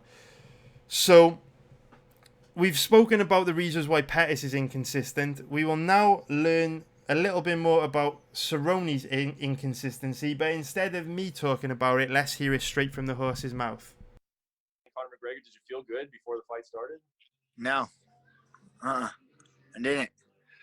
Donald showed up. Cowboy wasn't there. Wrong guy showed up. Couldn't get going. Couldn't get excited. Couldn't get fired up. Didn't want to be there. Biggest fight. All the attention. My time to shine. I didn't want to be there. It was crazy, man. And I don't know why. I don't know how. I don't know how to change that. But it sucks, man. Sometimes I show up there, I'm ready. I'm fired up, and I'm ready to go. Sometimes I get there, and I'm like, man, I don't even want to be here. So, don't know. No idea. Wish I had the answer. What point of the day did you know that? 2 days before the fight. And I was just like, man, it was just hard. But when I showed up there that morning, it was just like, man, like, I don't know. I just wasn't feeling it. I mean, how do you even try to pull out of that? I mean, what was it, Jafari? Like, If I had the answer, man, I would have pulled out of it. I didn't have the answer. I went in there with my thumb in my ass, made it 40 seconds, So I was bad. You know what? Most people, I haven't really talked to anybody about that fight or anything going in, but when he came at me and ran with that big shot and I shot in, man, his hip, I hit his hip bone. Like, that's what started the whole, and then I grabbed a hold of him just to, like, get my bearings back, and he, like, did the jumping shoulder slam, which just compounded the fog in my brain. And then I left go and he head kicked me. So it was just like, you know what I mean? There was no time to, like, regroup. So it was from the first second of the fight to when he ended it that I couldn't even get my bearings back. So it was like, a lot of people come to me and say that I threw the. So that's Cerrone obviously talking straight from the horse's mouth about just not showing up for the Conor fight. And this isn't the first time this has happened, right? If you go and watch Cerrone's appearances on the Joe Rogan podcast, Cerrone talks at length about his battles with performance anxiety and how he just doesn't show up from time to time. Now, if you're asking me personally what the chances are of that happening this weekend, my opinion, and it is purely my opinion, it's purely speculation.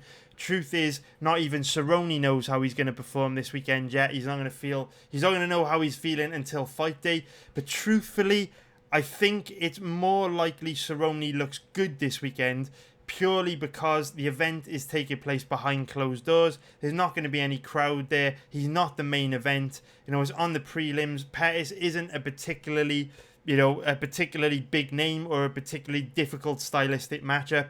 So it's kind of like the perfect storm for Cerrone to look good. The fight's also at welterweight, which is where Cerrone tends to look, at his best. So I think it's quite likely Cowboy shows up and looks decent this weekend. But it's a total gamble, right? Because we just don't know. It's always 50-50 with him. So I just want to scroll a bit further on into this interview and play you another clip of something Cerrone says, which is also another red flag. So check this out. Yeah, you know that. But you know what else is funny? I can see the end of the tunnel, man. You know what I mean? Sucks. It's there. I'm getting old. I can feel it training, feel it moving. Can't keep up with these young cats anymore, and I don't know. I want to say a couple more years I got, honestly. I'm not talking about retirement now, but I can see. I used to be able to see it way down there, but now I can see the end of the tunnel, man. It's probably realistically got a couple of years, and that's pushing it. So I'm going to fight my ass off, man. I'm going to take as many as they're going to let me go. Fight. So that is a giant red flag from Cerrone. There's actually a few red flags in there. So Cerrone said that he's not talking about retirement, but he can see that it's coming, and he's only got a couple of years left in him. Says he's not talking about retirement, but he is talking about retirement, which means he's thinking about retirement.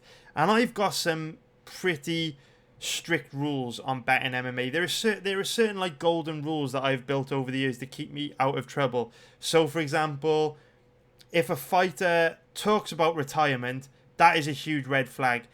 I can't actually remember any examples of a fighter that has talked about retirement and then actually gone on to do that well in the fights immediately after that. Damian Maia's probably the only dude I could think of. If you could think of any others, please let me know in the comment section below. But generally speaking, as soon as a guy mentions the retirement word, it's the beginning of the end for him. So it's red flag city that Cerrone's talking about retirement. Some other red flags, if you're interested, is I will never bet a fighter coming back from a USADA suspension, and I will never bet a fighter that's giving up a big size difference to their opponent. If they're much smaller than their opponent, I will never bet them. Just some examples for you, but it's a very, very strict rule. As soon as a fighter talks about retirement, I just can't bet him because it's such a low probability.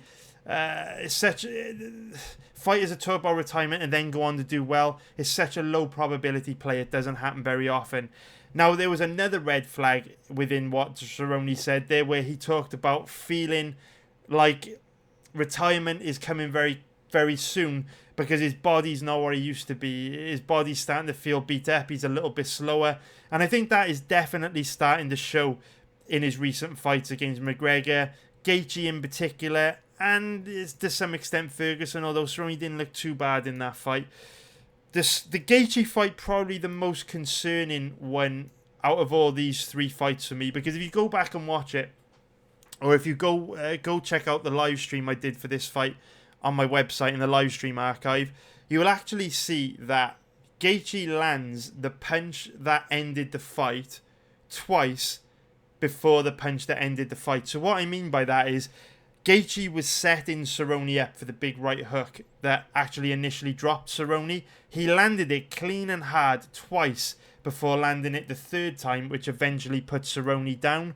Cerrone had an opportunity to make an adjustment in that fight. Gaethje dinged him twice with that big right hand, and still Cerrone didn't address it. He kept his left hand down low, didn't look to slip it. didn't look to keep his left hand up high to block it, and eventually the third time Gaethje threw it, he knocked Cerrone down with it. And that's concerning because where we were talking about Jacare being 40 years old but still being very sharp, that to me was just a sign that Cerrone possibly just doesn't have the reflexes. He's not as sharp as he used to be. He's not reading his opponents in the way that he used to. Having said that, even at 37 years old, Cerrone's got an amazing chin. I mean, we have seen Gaethje absolutely death shot motherfuckers, and he still didn't put Cerrone out. He dropped him and then stopped him with volume. And if we look at Cerrone's record, if we look at his chin on paper, we can see his chin's absolutely amazing. He's had 50 pro fights. He's been consistently competing against the best fighters in the world for the last 10 years.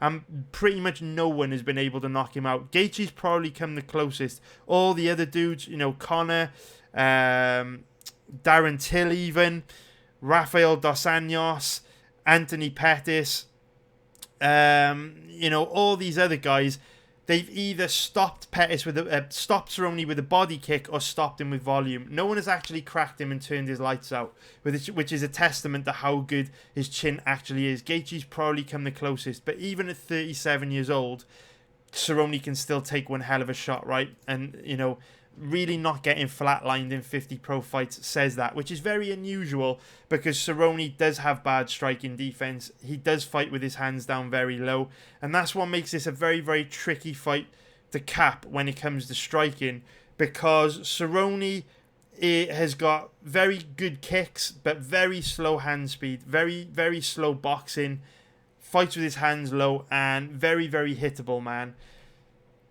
My concern with this fight is that Cerrone tends to fight in straight lines and fight in blitzes, whereas Pettis chooses to counter-strike, play the role of Matador, and pick his guys off as they come forward. Now, that, in a nutshell, just in that vacuum of what I've described, makes this a very, very bad matchup for Cerrone. Because what it means is, when these guys are in kickboxing range, Pettis should be able to pick Cerrone off with his speed advantage, and when Cerrone looks to counter, Pettis should just be able to circle away and stay out of danger, because Cerrone isn't very good at cutting the cage off. He's not very good at pressuring. He wants guys to either stand right in front of him, or he needs them to kind of freeze when he blitzes forward so that he can light them up with his combinations. Pettis doesn't do either of those things. He likes to counter strike, he likes to circle away.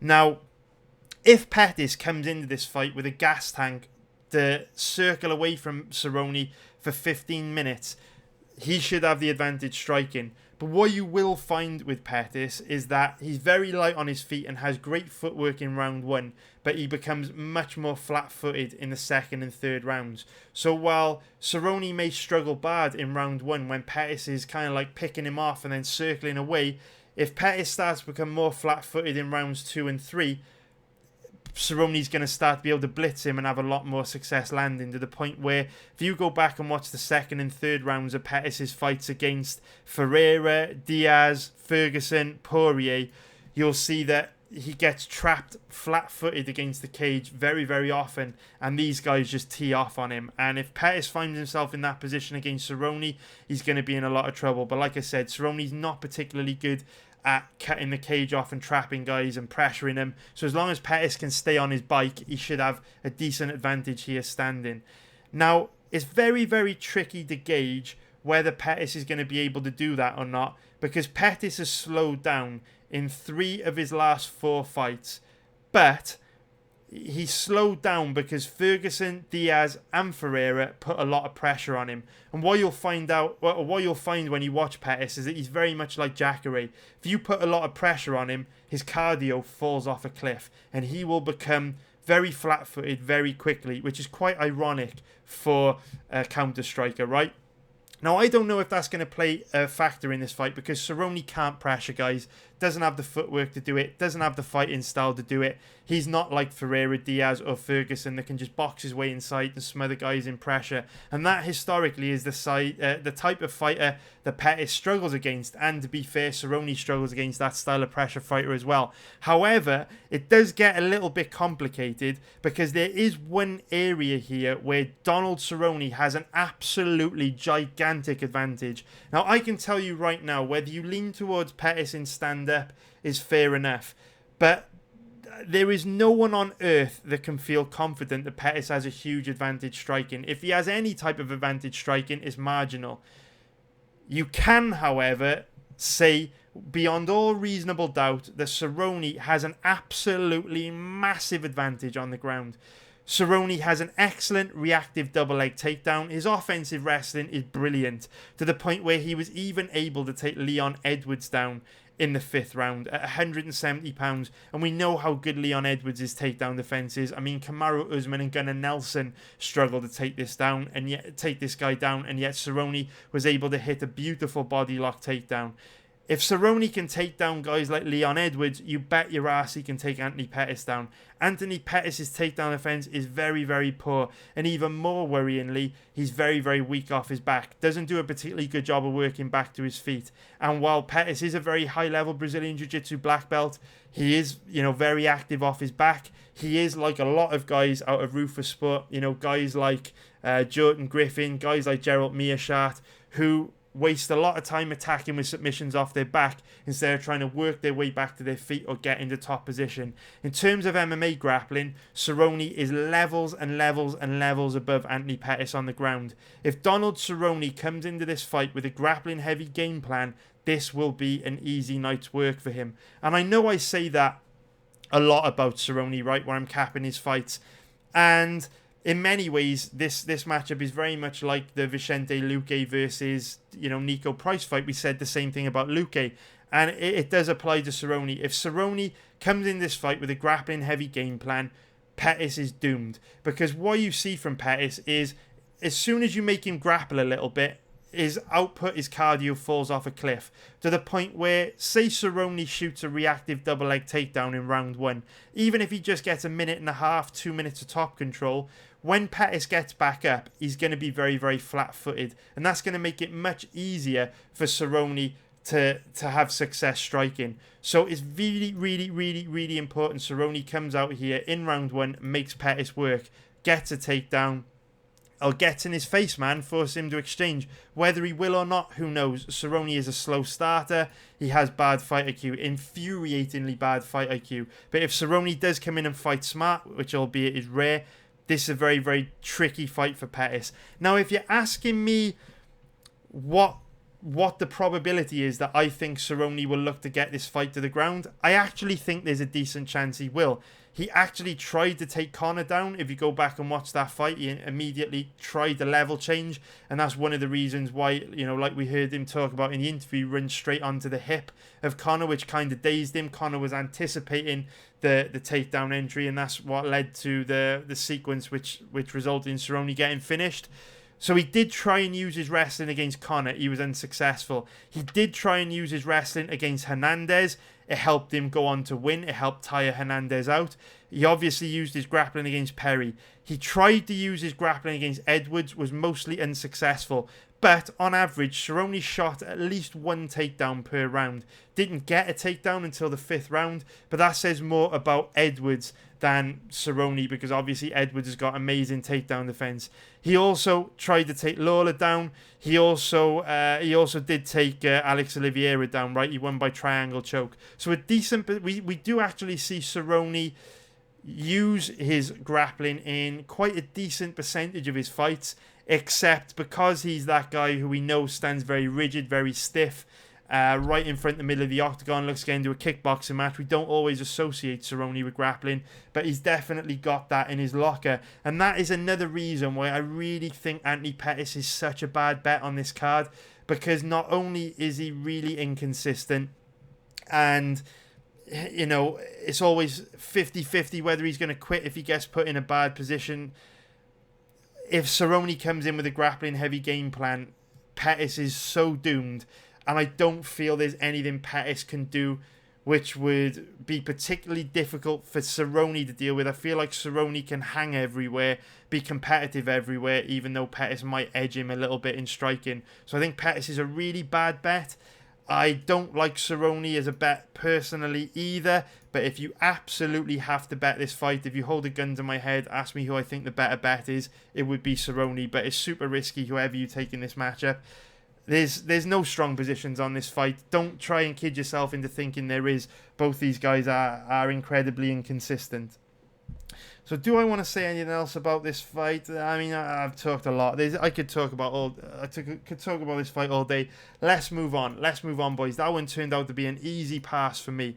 So we now go on to the next fight that I want to talk about in this video, which is going to be Greg Hardy against Yorgan De Castro. So if we take a look at the odds on this fight, we can currently see that Greg Hardy is currently roundabout odds of 1.50, which is minus 200 for an implied probability of 67%. So if you want to bet Hardy, you've got to give him a better than 67% chance of winning. And if we look at the odds on Yorgan De Castro, he is currently around about an average of, there's quite a wide spread on his odds. What should we call it? Maybe an average of around about 2.70, right, which is plus 170 for an implied probability of 37%. So if you want to bet De Castro, you've got to bet him. You've got to give him a better than 37% chance of winning. So this is a very, very tough fight for betting because there isn't that much footage available on Yorgan De Castro, so we don't have much to form a strong opinion on. If you go back and look at De Castro's past fights, you can see that this fight ended in 2 minutes 10 seconds. This one ended in 4 minutes 45 seconds. This fight isn't available. This fight isn't available. This one 2 minutes 36. This one 39 seconds. So really not that much footage to form a strong opinion of at all. So we don't really know what we're getting from De Castro. We don't know a lot about his grappling. We don't know a lot about his cardio. You know a little bit about his striking, but there's a lot of unanswered questions here. What I will say is that based on what I've seen, based on that 10 minutes of footage, I do believe that this is a very difficult fight for De Castro, and that is represented in the odds, right? Greg Hardy, one of the biggest favourites on the card. Now, it does always get my spidey senses tingling when I see, you know, a heavyweight as a big favourite, because obviously every heavyweight carries the power to knock out almost every other heavyweight in the division. So when I see a guy like Hardy as a big favourite, it does get me interested in De Castro, but after researching the fight, I can see why he's a big favourite here.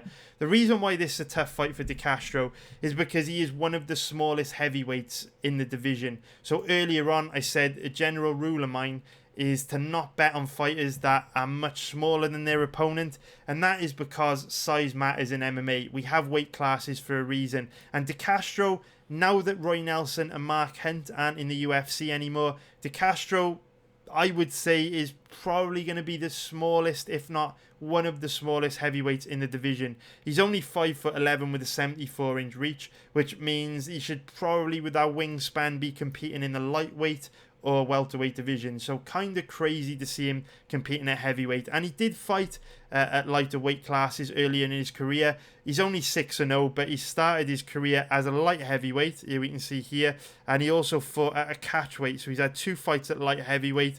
He also fought at a catchweight at 225 pounds. So it's only his last 3 fights that he was a heavyweight, and I do expect this guy to drop a weight class, because I just think he's really going to struggle against the bigger guys in the division, like Francis Ngannou, Curtis Blades, and guys like Greg Hardy, who are going to tower over him. I mean, Hardy, 6'5" with an 80-inch reach. That gives him a massive 6-inch reach advantage over Yorgan De Castro. And reach advantages aren't always a big deal depending on fighting styles, but it is a big deal in this fight because Yorgan De Castro fights with like a very, very short style of striking, which I'm going to show you in a minute in a video. Rather than me talking about it, I could show it to you. And that's why I really, if you're interested in these kind of breakdowns, I urge you to just go pay the $20 a month, go join my website, go check out my live streams, because we study this footage together, so I can kind of break these things down and you can see it for yourself, rather than me just fucking repeating it to you in these YouTube videos and you have to take my word for it. We'll go through this video of De Castro in a minute and you'll see it for yourself. But the reason why size is going to play such a huge factor in this matchup is because Greg Hardy is one of these guys that knows how to use his length. Right, he knows how to fight long. You look at his fight against Ben Cejudo, he did a great job circling away from Cejudo, playing the role of Matador and using his length just to chip away at Cejudo from the outside, from a range where Cejudo wasn't able to counter, because Cejudo, with his short hooks, they were falling short. And I would say De Castro, while he's much more dangerous than Cerrone, he throws the same kind of short hooks. So Hardy is going to be able to land on De Castro from a position where De Castro cannot counter. So De Castro's two main weapons that he brings to the table, short hooks. And what I mean by short hooks is instead of extending on the hooks, trying to catch people at distance, he throws them in this range, so they have to be very close to him in order for him to land. And Hardy doesn't play that game because he's so tall, he's so long, he doesn't need to fight De Castro in a phone booth. So I think De Castro's really going to struggle to get his boxing going. The other weapon that De Castro brings to the table is his leg kicks. He's got very heavy leg kicks, very hard leg kicks, but again, the distance between Hardy and De Castro is going to make it very, very difficult for him to land that leg kick, because he is going to have to cover so much distance to get into a position where he can actually land that leg kick and put himself in a lot of danger of eating a big counter when he attempts to do that. So I could actually show you a video here where you can see those weaknesses for yourself. So this fight is Yorgan De Castro versus Raz Hilton. It is from back in 2018, so this fight took place about 18 months ago, and I'm sure Yorgan De Castro is going to have improved a lot since this fight, but ultimately it's the only fight that I can show you without getting into trouble using copyrighted footage off Fight Pass. So I'll show you this, because some of the weaknesses here from De Castro are, you know, they're still present. So here we can see he looks very, very small for the division, right? This Raz Hilton guy, much bigger than him. And that just goes to show that De Castro is undersized for heavyweight. We can see a huge size difference here. So we can see, you know, coming forward very recklessly, trying to wing these hooks. And it's been a bit of a frantic start to this fight, but as it starts to calm down, you will start to see some of the weaknesses in De Castro's skill set, which I believe could get him into a little bit of trouble against Hardy. So one thing I will say is here we're seeing De Castro have a lot of success punching his way inside, tying Hilton up and driving him into the cage. It'll be much more difficult to do that against Greg Hardy, because the UFC octagon is much bigger than this cage. This cage is very, very small, which makes it easier to grab a hold of your guy, drive him into the cage. The UFC octagon, much bigger, which means there's much more space for Hardy to keep you at arm's length and circle away from you. So now you're kind of seeing the issue with De Castro leg kicks that I was talking about. Notice that he just throws them from a very upright, rigid position, almost like he's throwing them at a heavy bag, and he's throwing them from quite far outside of Hilton's range. So Hilton is choosing to stand right in front of De Castro and eat these leg kicks, whereas Hardy's not going to play that game. He's going to use footwork to get in and out. He's not going to be in the range Hilton's going to be in, where he can land, you know, where De Castro's going to be able to land those leg kicks. And here you start to see, as De Castro has started strong and he's starting to slow down a little bit, his hand speed is becoming a little bit slower, a little bit more laboured. Now you're starting to see him winging these wild hooks. And when he's winging these wild hooks, Hilton is stood right in front of him, and a lot of these wild hooks are missing. Now you imagine, you know, if De Castro's struggling to land on a tall guy like Hilton, who is flat-footed and stood right in front of him, imagine how much trouble he's going to have landing on a big, athletic, fast opponent like Hardy that's not going to stand right in front of him. Hardy's going to be a moving target. He's not going to be a sitting duck like Hilton. He's going to be circling away. And it's going to be very, very difficult for De Castro to catch him with these big power hooks, because he's loading up so much and he's throwing them so short that Hardy's just not going to be there for him. And this is the risk of De Castro's leg kicks that I think is a big factor to take into consideration. A lot of people are seeing De Castro's leg kicks as a potential path to victory for him. I don't see that as being the case at all, because you know what they say, the best counter to a leg kick is a punch in the face. And check this out, as De Castro throws this leg kick from quite far outside Hilton's range, very stiff, very rigid, very upright, like he's throwing a heavy bag, you know, not like he's throwing it at a moving target like Greg Hardy's going to be. Look at this very sloppy leg kick he throws here. Watch, he tosses it out here now. Here he goes, any second. Look at this. So in this moment, he throws this. He throws this from so far. I'm not going to say he throws it from so far outside of his opponent's range, because Hilton is stood very close to him, but if he's going to be throwing these leg kicks at Hardy, he is going to be very far from outside the Hardy's range, because Hardy is not going to be stood right in front of Hilton like this. Now look at this position. Hilton's hands down by his side. He's off balance. He is fully committing to this leg kick with his opponent right in front of him. His head is completely exposed. And like we've seen from Greg Hardy, he does have devastating knockout power. He's got a boatload of first round finishes by knockout. This guy is dangerous. And if De Castro stands right in front of him like this, throwing these lazy whack-ass leg kicks, he is wide open to a KO counter. They do say that the best counter to a leg kick is a punch in the face. And Hilton kind of reads the leg kick. You know, he kind of does throw the jab here, looking to counter it, watches the leg kick come. He kind of tries to throw the jab, but doesn't really fully commit to it. Doesn't really land it clean, doesn't land it hard, doesn't really hurt De Castro. If that is Greg Hardy standing in front of you, you are taking a big gamble. The best counter to a leg kick is a punch in the face, and when De Castro throws those naked leg kicks, he is wide open to huge counters. And even more worryingly is because he throws them from so far out of his opponent's range, if his opponent's not stood right in front of him like Hilton is, well, Hardy's going to be able to slip the leg kick and fire back with a nuclear missile of a counter. And even here you can see he's throwing these leg kicks. He's not even protecting his head, man, not focusing on defense. He's wide open to a big counter. Hilton's not getting a read though. He's not firing back with an uppercut. He's not firing back with the right hook. De Castro, man, not looking good, man. This is a very, very, very difficult fight for De Castro for me. Having said that, that fight was 18 months ago. I'm sure he has improved a lot since then, but as you can see, just 18 months ago, there were some pretty significant weaknesses that Greg Hardy does have the skills to exploit.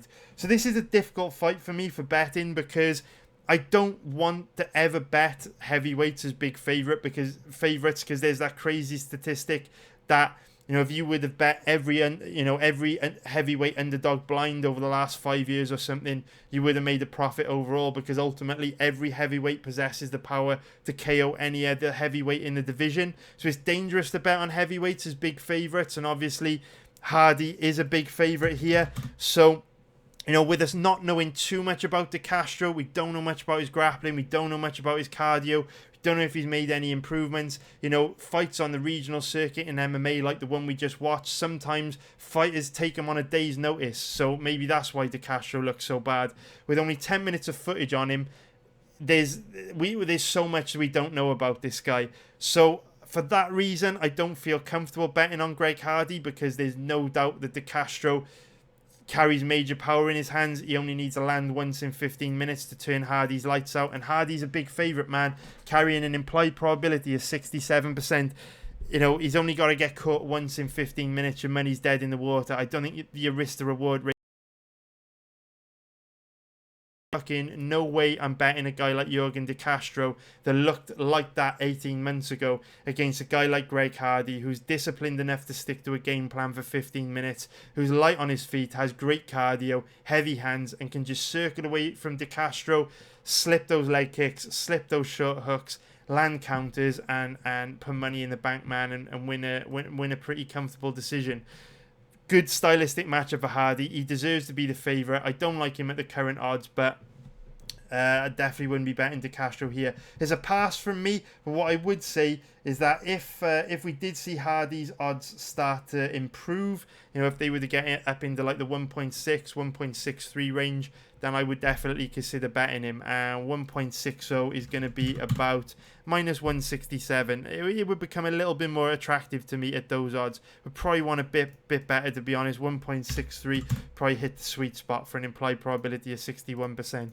Anyway, we now go into the next fight that I want to talk about in this video, which is going to be Calvin Kattar against Jeremy Stephens. Now, Kattar's style of fighting historically is absolute kryptonite for a guy like Jeremy Stephens. Historically, Jeremy Stephens has struggled bad against technical strikers, and if you look at Calvin Kattar, that is literally his fighting style in a nutshell. Kattar one of the most technical boxers in the UFC's featherweight division. This guy's striking is absolutely fantastic. One of the things I really like about Calvin Kattar is that his defense is excellent. Everything is defense first. His striking defense is superb, and that is backed up by the fact that in 24 pro fights, he's never been knocked out. You can go all the way back through his record. He's only been submitted. Calvin Kattar's striking defense, absolutely superb. Now, we do have to take into consideration the fact that Kattar hasn't fought many guys that hit as hard as Stephens, but you can see just from the way that Kattar moves his head, moves his feet, flows with the shots when his opponent are throwing power shots at him. You can see this guy's very, very comfortable, very confident in his defense, and he has a great chin because of it. And like I say, Stephens has really, really struggled against more technical strikers. Stephens relies on guys panicking against him, because if you go and watch Stephens in fights where he's been in the center of the octagon against guys like Yair Rodriguez, Max Holloway, Josh Emmett, Zabit Magomedsharipov, when he stood in kickboxing range, he just really, really struggles to land. He's quite slow, he's quite predictable, doesn't really set his strikes up very well. He's got decent leg kicks, which is interesting because that's a strike that Kattar is particularly susceptible to, but decent leg kicks, a power right hand, doesn't bring too much else to the table. So when you get really technical strikers that will move around him, slip his shots, pop in and out, circle away as he comes forward, he really struggles. But the thing that makes Stephens dangerous is he understands his limitations and he's tough as nails. Stephens is a guy that will take a shot to give a shot. So if he's got a guy like Zabit Magomedsharipov in front of him or Yair Rodriguez that are just going to circle away from him every time he blitz forward and looks to land that nuclear missile of a right hand, he's just going to continue pressing and he's going to keep blitzing forward and try and force you into a brawl. He's going to try and initiate crazy exchanges. He wants you to feel trapped and that your only option is to plant your feet and fire back big counters to try and back up and gain some space in there. Jeremy Stephens struggles against guys that don't panic. If you go and watch Stephens' fight against Zabit Magomedsharipov, you can see that Zabit did not play that game. Even though Zabit slowed down throughout the entire fight, every time Stephens came forward, Zabit just circled away from him. And because of that, Stephens really, really struggled to land on him. Stephens relies on guys who, when he comes forward and looks to uncork this huge right hand and create these crazy exchanges, they freeze like a rabbit caught in their headlights. Exactly what guys like Uriah Hall do, exactly what guys like Anthony Pettis do, and that gives him an opportunity to find their chin in a moment of chaos, because he's comfortable in the chaos. He loves a brawl, he loves a scrap, and he doesn't mind taking a shot to give a shot, because he's betting on his chin, right? He's confident in his ability to take a punch. Now, Kattar does have the footwork, does have the defense, does have the boxing to just circle away from Stephens, play the role of Matador, and just outclass him with his superior technique. But there is a slight red flag with Kattar, just a little bit of a red flag. Some people will speak to Kattar's susceptibility to leg kicks a big red flag here. I don't particularly think it will be that much of an issue, for the same reason I don't think the Castro's leg kicks are going to be much of an issue, in that Stephens isn't a very fluid striker. So when he is throwing leg kicks, he's not really focusing on protecting his head. And Kattar's boxing combinations and his jab are so sharp, so sweet, so technical, so damaging, so crisp, that it's not worth Stephens' investment in the leg kick, because he's going to take so much damage in counter boxing combinations coming back from Kattar, because Kattar will give you his lead leg. He will allow you to attack the lead leg with a leg kick if it means he can land that 3-4 strike boxing combination. So I don't think leg kicks are really going to be that much of a factor here. Will Stephens land some leg kicks? Probably, but I don't think it's going to have a tremendous influence on the outcome of this fight. So if we look at where are we going with this? So yeah, there's one red flag with Calvin Kattar's past fights that I don't really like too much. And that is his performance against Chris Fishgold. Now, obviously, he won this fight. He got a very early stoppage. But what did bother me is that Fishgold came out early in round 1 very aggressively, blitzed forward, and he did actually manage to trap Kattar against the cage a couple times. And when he did that, Kattar kind of went to the Philly shell, got a little bit flat-footed, shelled up, and just let Fishgold burn himself out with the power strikes before circling away. But Fishgold was able to land some big shots, man, and he was also able to, trap Kattar and put him in a bad position. Now, Fishgold wasn't able to capitalize on that because he went so hard early in round 1 that he kind of adrenaline dumped and gassed out. But we know that Stephens has got a pretty good gas tank, and he may be able to sustain that pressure for 15 minutes. And while Fishgold might have not been able to land a kill shot, maybe Jeremy Stephens can go one step further and land it. And that very much brings me on to my next point, right? Because it's very, very tiring to fight on the back foot and continually circle away from your opponent when you're under pressure. So one of the reasons why so many guys struggle against Stephens, they simply don't have the gas tank to deal with the pressure that he's bringing to the table. And that's one of the reasons why the last fight against Yair Rodriguez was very, very much a fight of two halves, right? Rodriguez did great in the first half of the fight, but then the pressure got to him and he slowed down significantly in the second half of the fight. The second half was all Stephens. It's difficult to gauge how both guys are going to be affected by coronavirus because typically both guys have got very good cardio. Now, I've checked Calvin Kattar's Instagram profile and we can't learn that much information from it. There's really not much for us to determine by looking at Kattar's Instagram profile. What I can say is that his cardio looks pretty amazing based on past performances. I would put him into that category of guys like Tony Ferguson, like Donald Cerrone, like Uriah Hall, like Vicente Luque. They seem to have endless genetic cardio and never slow down. Never even seen him breathing heavy, but it is an assumption. You know what they say, assumption is the mother of all fuck-ups. Coronavirus likely to have a big negative impact on people's training camps, so you never know, man, how a fighter is going to show up and look. So Kattar, I don't think will be affected, but it's a possibility. I actually think that the Alliance MMA guys are in pretty good shape coming into this. Some gyms like ATT, Fortis MMA that we saw earlier on Uriah Hall's Instagram profile. A lot of gyms, Rufus Sport, they've shut down completely. But Alliance MMA have 3 of their top fighters competing over the next couple of weeks. We've got Dominic Cruz and Jeremy Stephens competing this weekend. And then we've got Angela Hill fighting Claudia Gaethje, a few days after. And that's significant because it looks like it's business as usual at Alliance MMA. Here we've got Jeremy Stephens and Dominic Cruz sparring with Miles Jury looking on. And if we look at Dominic Cruz's profile, here we've got him, with some other training partners at Alliance MMA. This was posted 4 days ago. Cruz looking in fantastic shape. And there's another picture of him here somewhere. Oh, yeah, there we go, having a little chat with Angela Hill. So out of both guys, I wouldn't say either of them is going to be that badly affected because Dominic Cruz has got pretty legendary cardio. And even though both guys are kind of taking this fight on short notice, looks like it's business as usual at Alliance MMA. Cruz looks like he's in great shape. And Calvin Kattar, has never really given us any reason to doubt his cardio. But if Jeremy Stephens pushes a crazy pace, forces him to fight on the back foot, it can be exhausting counter-striking. Who knows how that'll affect Kattar's gas tank. So from my perspective, this is a very, very good stylistic matchup for Kattar, and I do expect him to win.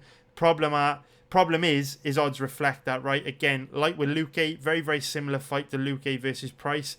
He is one of the biggest favourites on the card, which reflects the advantages that he has going into this matchup. He's currently around about an average of 1.40, which is minus 250 for an implied probability of 71%. So in order to bet Kattar here, you've got to give him a better than 71% chance of winning. I do think he's going to win, but because of how dangerous Jeremy Stephens is, and because we don't know how coronavirus will impact his training camp, it's too risky for me to bet him at these odds. On the flip side, I don't recommend a bet on Jeremy Stephens. I think Jeremy Stephens is a bad bet because even at odds of 3.0, which is plus 200 for an implied probability of 33%, just as a general rule for me, I don't like to bet on guys that probably need a finish in order to win. If I bet on someone, I want to be betting on them based on them having the skills to outperform their opponent and win a decision. I don't like to bet on guys who only have a puncher's chance. And while guys like Stephens and Price hit extremely hard and they're very dangerous, I don't like to bet on it because, if this fight ends up going the distance, very, very likely Kattar's put on a bit of a striking clinic and boxed Jeremy's ears off. So that is that fight, boys. That is that one in the bag. Sorry to be boring. We do have, there's a couple bets I've given you guys in this video, right? And we're about to give you another one. Francis Ngannou versus Jairzinho Rozenstruik. So earlier on, when we were talking about the Greg Hardy versus Jorgen de Castro fight, I was saying that whenever I see a heavyweight fighter as a big underdog, it always gets my spidey senses tingling, because we do have that stat that if you would have bet every heavyweight underdog in the last 5 years, you would have made an overall profit just betting blind. And you've always got to look at underdog heavyweights as potentially having a little bit more value than underdogs in other weight classes, because like I always say, almost every heavyweight in the division carries the power to KO any other heavyweight in the division in a split second. They're all devastating, right? It's the reason why we're not betting Hardy. Now, when we're talking about Nico Price and Jeremy Stephens, well, those guys are fighting against guys with good chins, very good striking defense, and in lighter weight classes where knockouts aren't as common. But knockouts are super common in the heavyweight division. So when I see a guy like Jairzinho Rozenstruik, who's so dangerous, I have to ask myself just one simple question. Why is Rozenstruik such a big underdog here? Because if we look at the odds, we've got Francis Ngannou. He is currently around about an average of 1.36, which is minus 278 for an implied probability of 74%. So if you want to bet Ngannou here, you've got to give him a 74% or better chance of winning. But even more importantly, you have to pass on this fight, you kind of have to agree that Francis Ngannou has a 74% chance of winning this fight. Do you agree with that? Like, do you agree with that? Because that seems a little bit strange to me. 74% is a huge probability to assign a fighter. And this goes back to, a little bit of what I talked about earlier on in the video where we were discussing the Bryce Mitchell and Charles Rosa fight. I believe that in many ways, MMA, and in particular the UFC, is very, very much like the WWE, in that a fighter's popularity and their reputation can quite often have a big influence on the odds. And no one can deny it. Francis Ngannou is the biggest, scariest, nastiest, most devastating heavyweight that we've probably ever seen. He's terrifying. But because of that reputation that he's built, a lot of the time, his opponents are beaten before they even get into the octagon with him. And you do start to see that weighing on the odds where he's starting to become a bigger and bigger favourite. It's like every single time Francis Ngannou fights someone, it's almost like people are either scared to bet against him because of how dangerous he is, or it's just a full-gone conclusion he's going to knock guys out. I don't pay attention to any of that stuff. All I do is take a look at the past fights from, both guys that are involved in the matchup, and I try and determine what strengths and weaknesses, what paths of victory both guys have got. And then I try and work out, based on the skills that I've seen, based on the weaknesses both guys have got, is there any value in the odds? And I could tell you, I've watched pretty much all of Francis Ngannou's recent fights. I've watched pretty much all of Rozenstruik's recent fights, and I straight up cannot tell you why Francis Ngannou is one of the biggest favourites on the card. Based on the footage, there's nothing here. There is absolutely nothing here to suggest Ngannou should be such a big favourite. Yes, he is fucking terrifying. He hits like an absolute truck. He is scary fast and scary accurate for a heavyweight. But so is Jairzinho Rozenstruik.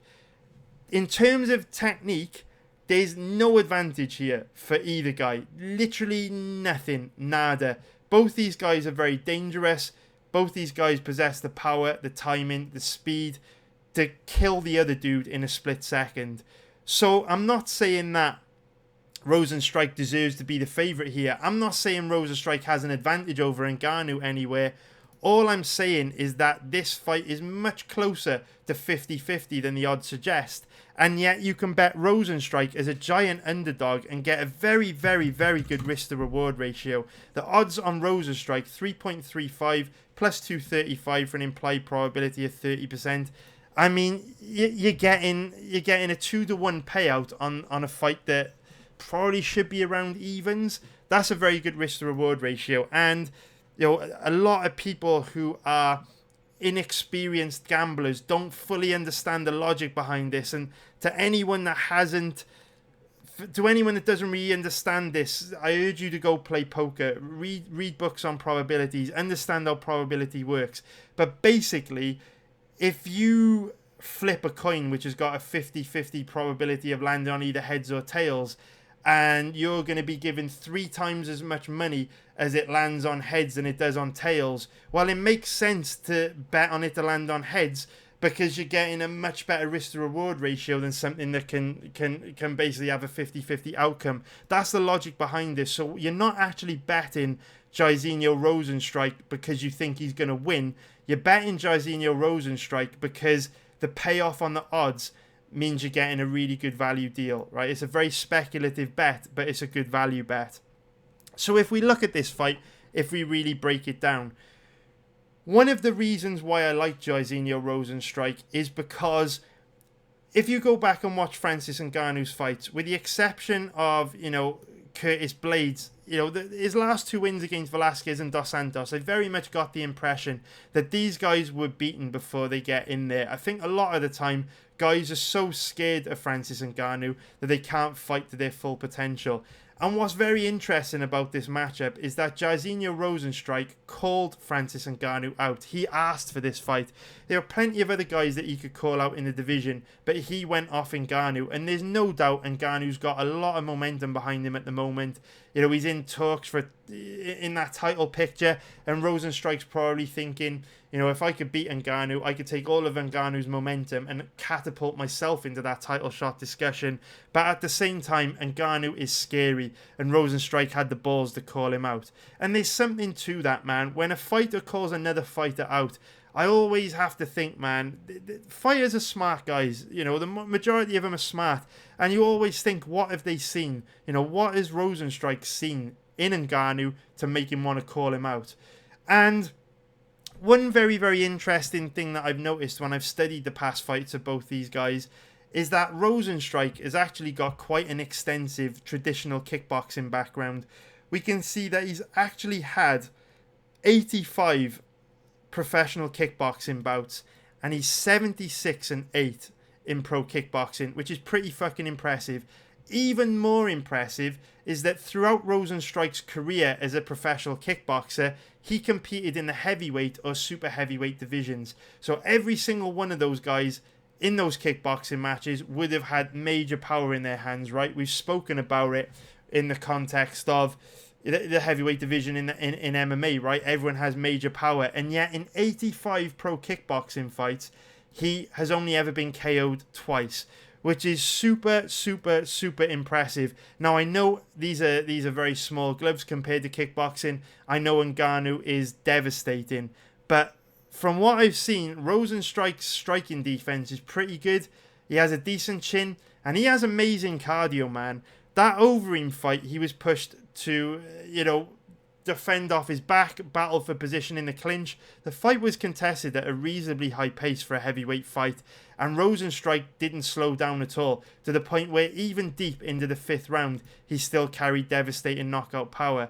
So, Francis Ngannou is absolutely terrifying, but Rozenstruik is very, very experienced at fighting big, heavy hitters. Standing in front of big, heavy hitters is one of the reasons why Ngannou has knocked so many guys out in the past, because they're so afraid of his power that they're maybe a little bit stiffer. They don't see the shots coming. They're nervous, which, makes them overreact to things. It makes it easier for Ngannou to set him up for things. Will Rozenstruik fall into those same traps, or will he not be intimidated by Ngannou? Will he be able to, treat this as just a kickboxing match and use his superior technique to actually outclass Ngannou? I don't know, but it's definitely something to think about. Is Rozenstruik calling Ngannou out because he's seen guys like Ngannou a million times before in kickboxing, and he's learned how to deal with them. It's an interesting thing to think about, right? In terms of Francis Ngannou's striking, the guy is so fast and so accurate with his punches, it's kind of crazy. But what I would say is, as the fight wears on, he becomes significantly less accurate and significantly less dangerous, to the point where he actually becomes quite sloppy. If you go back and watch the fight against Stipe Miocic, within 3 or 4 minutes, this guy is winging wide, sloppy hooks that just are nowhere near as fast, is nowhere near as accurate, is nowhere near as dangerous, and they're nowhere near as technical. Now compare that to the 5th round of Rozenstruik, where his combinations still look... 5th round of Rozenstruik's fight against Overeem, where even deep into the 5th round, still had fast hands, razor sharp technique, crisp combinations. It's different, man. Rozenstruik has the technique, the gas tank, the pacing to be dangerous deep into the fight, whereas I feel like if Rozenstruik makes it out of round 1 against Ngannou, he's likely to do very well. I feel like Ngannou's very much a one-round fighter. Also, we've got to take grappling into consideration, right? A few people have mentioned Rozenstruik's low-level ground game, bad takedown defense as a potential red flag here. To be honest with you, it's not something that I'm worried about, because even when you force Rozenstruik to grapple, it's shown that it doesn't affect his cardio. But when Ngannou grapples, his cardio falls off a cliff. So it would be very, very dangerous for Ngannou to come into this fight, try and take Jairzinho Rozenstruik down, because if he doesn't get the finish on the ground, he risks gassing himself out and adrenaline dumping in the same way that Jacare did in that first round against Kelvin Gastelum. So I feel a grappling heavy game plan would be a really, really risky strategy for Ngannou, and I just see this being a stand-up fight. So, in terms of betting, who do I think has the advantage striking? Well, in round 1, Ngannou, because he's big, he's strong, he's fast, he's accurate. But when you go back and watch some of Ngannou's past fights, there are clues in some of the things he does which suggests that he might get himself into a little bit of trouble against a more experienced and more technical kickboxer like Rozenstruik. Because when Francis Ngannou has got gas in the tank, his boxing looks pretty sharp. But when he's got gas in the tank and he throws kicks, he's very, very sloppy. His kicks are super green, super low level, compared to Rozenstruik that has got picture-perfect technique for a heavyweight when he throws kicks. So Ngannou's the kicks that Ngannou throws are kind of a clue that in terms of striking technique, Rozenstruik is probably a level above Ngannou, but Ngannou is able to get away with slightly sloppier technique against most guys in the heavyweight division because of his power, his timing, his accuracy, his speed, and the fact that most guys are scared to open up against him because they're terrified. But Rozenstruik, I have a feeling he might do pretty well. It's a very, very speculative bet on Rozenstruik, high risk bet, high probability of loses, but in my opinion, the odds are much closer on this fight. The odds should be much closer on this fight than they are. So, if you don't mind rolling the dice a bit, placing some risky bets, Rozenstruik's probably the livest underdog on the card, given the fact that he's got the power to knock Ngannou out at any second, and the fact that he's one of the biggest underdogs on the card. The odds are a little bit crazy to me, boys. And speaking of crazy odds, we now go on to the next fight that I want to talk about in this video, which is going to be Dominick Cruz against Henry Cejudo. Now, I need to take a little bit of a drink because I am out of breath. We've been talking non-stop for almost 2 hours, and I got a lot to say on this fight. So I'm just going to take a little bit of water, boys. I know it's really unprofessional.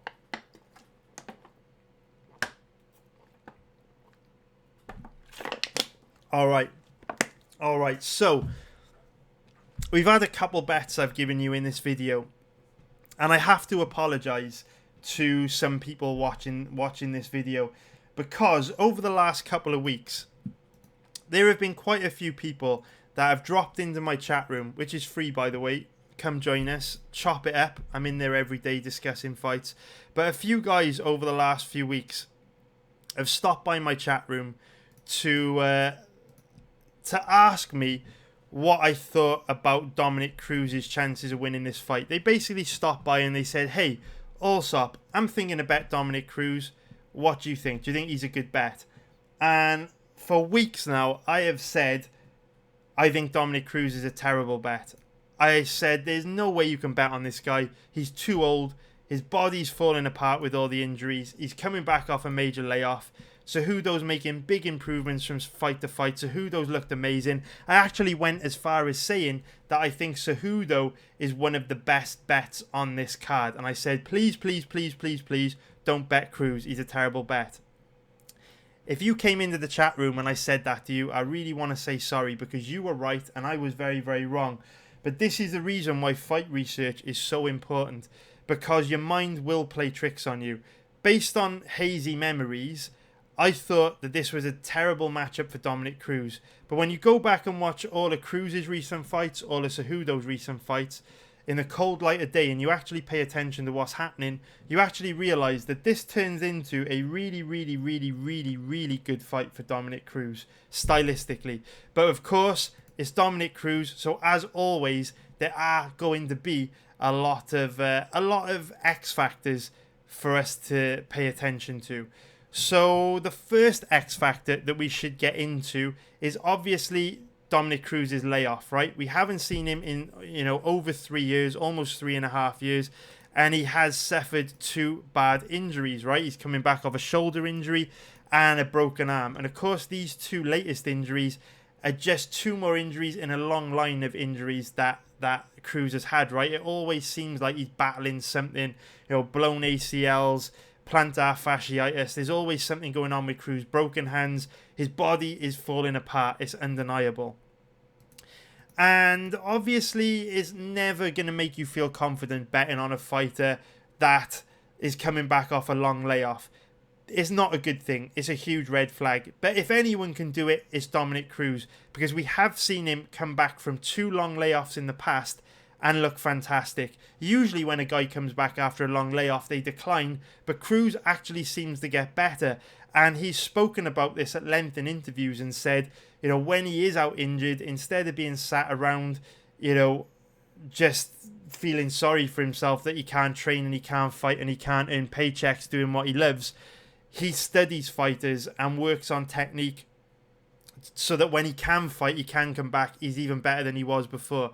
And we've seen that play out twice, right? He bounced back from a 3-year layoff between 2011 and 2014 to look absolutely outstanding against Takeo Mizugaki, who back then was no joke. Got a first round finish against Mizugaki, and then was out for a further 2 years before bouncing back against TJ Dillashaw and putting on one of the best performances of his career. And of course, ring rest is a thing that we talk about a lot on this channel, and it is a big factor. But Dominic Cruz has outright come and said that he believes that ring rest is a state of mind, and that he just doesn't believe in ring rest because he believes it's a mentality thing, and he always stays training, always stays learning.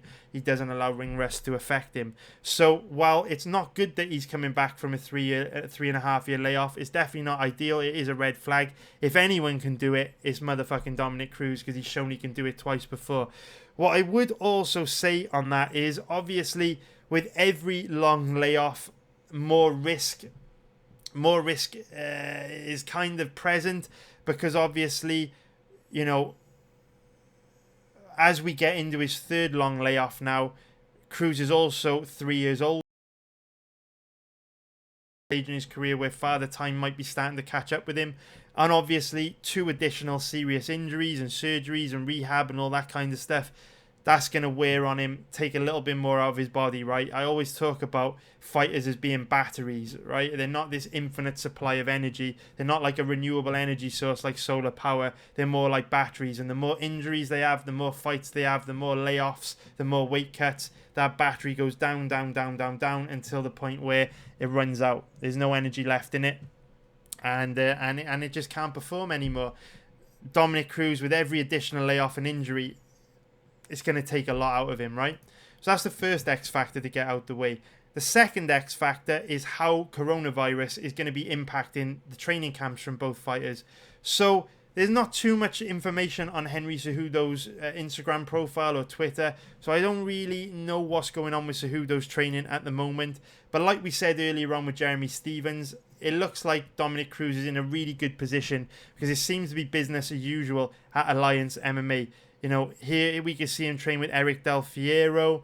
Lots of training partners there at Alliance. We can see him having a chat with Angela Hill. We've also seen a picture on Jeremy Stephens' profile where they were sparring. So looks like business as usual for Dominic Cruz, which is obviously giving him a bit of an advantage if Henry Cejudo's training camp has faced major disruptions, right? And another thing with Dominic Cruz is he's never really given us any reason to doubt his cardio. Apart from slowing down a little bit in the 4th or 5th rounds against TJ, his cardio's always looked tremendous, right? He could fight at a high pace for 25 minutes, no problem. And I don't want to be too harsh on Cruz for slowing down against TJ. He was coming back from a 2-year layoff. You know, he was battling some injuries even in that fight. And TJ Dillashaw holds the record for landing the highest number of significant strikes per minute. So TJ pushed a crazy pace, and TJ was probably also juiced to the gills on performance-enhancing drugs, right? So Cruz beat one of the best bantamweights of all time, juiced to the gills after a 2-year layoff. Cejudo's not bringing those kind of challenges to the table. The other X factor that I want to take into consideration here is the size difference between both guys.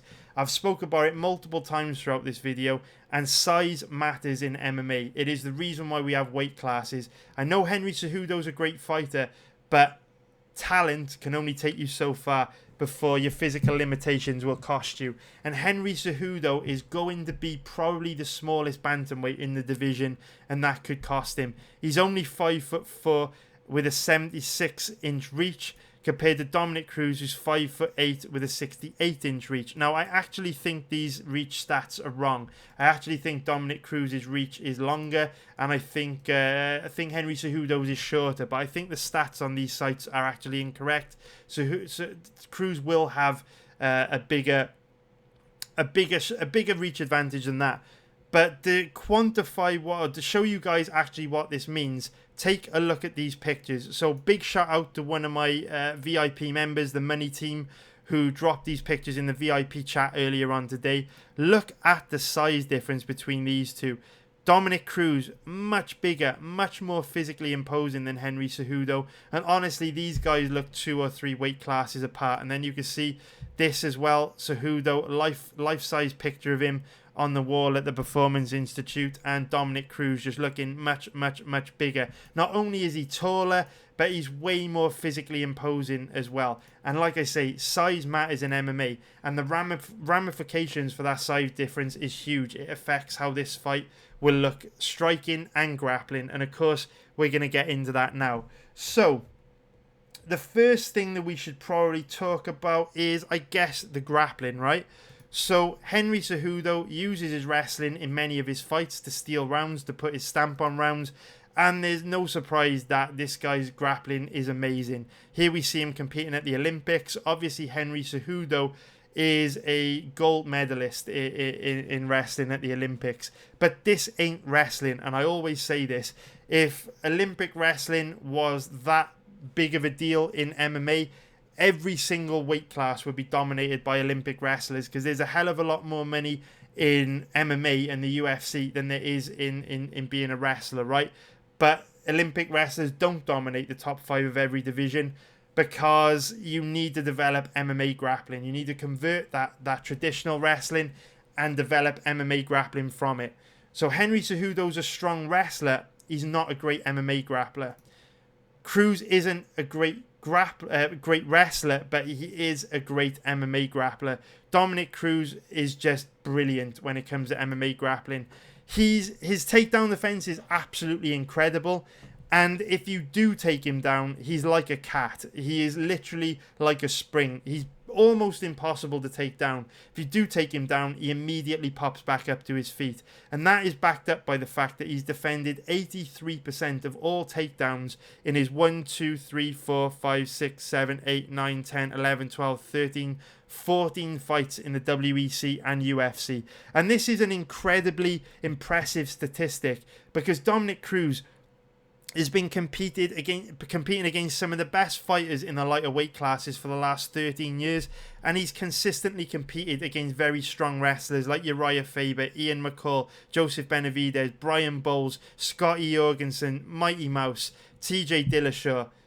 And none of these guys have really been able to take him down and hold him down. It speaks volumes for how good Cruz's grappling is. And Cruz has spoken about this at length, right? Cruz is an open book. He talks about a lot of aspects of his career. And he said that, you know, when he was coming up as a striker in the bantamweight division, he looked around him and he noticed that all the other top fighters in the division, guys like Joseph Benavidez, guys like Uriah Faber, they were all strong grapplers. So he knew if he wanted to be the champ, he had to learn takedown defense, and that is why Cruz is so difficult to take down and so difficult to hold down. And Cruz has pretty much built a career on keeping a fight standing against guys who have short, compact frames, exactly like Henry Cejudo, right? Cruz was the alpha male killer, team alpha male. Cejudo's got exactly the same body type as the guys you see that come out of team alpha male. And the size difference will very much play a factor in this matchup, because if Cejudo does get Cruz to the ground, because he's so much smaller than Dominic Cruz, it's really going to be difficult for Cejudo to hold Cruz down. You know, Cruz has got those long, gangly limbs which he can use to post off the canvas and pop back up. I really feel like Cejudo is going to find it extremely difficult to take Cruz down and hold him down, which means in order for Cejudo to win this fight, he's going to have to beat Dominic Cruz in a stand-up fight, which is really fucking hard to do. It is really hard to do. When I was researching, you know, this matchup, it was an absolute pleasure to go back and watch Cruz's past fights, because this guy is masterful. He is an absolute wizard. You know, to quote Daniel Cormier when he was talking about Volkan Ozdemir as one of his past opponents, Daniel Cormier said, there are levels to this game. And that is how I would describe the difference between Cruz and Cejudo when it comes to striking. Cruz is the Jedi, Cejudo is still the Padawan. You've got Kylo Ren, he is very much the apprentice. Luke Skywalker is still the dog's bollocks, man. He will always be one step ahead. He will always be outsmarting the young buck. And if this fight stays standing, it's a very hard matchup for Henry Cejudo. Now, I just want to draw a huge asterisk next to everything that I've said in this breakdown. I hope it was obvious, but I'm going to just state it out right now in case anyone is getting it twisted, in case no one can get misled here.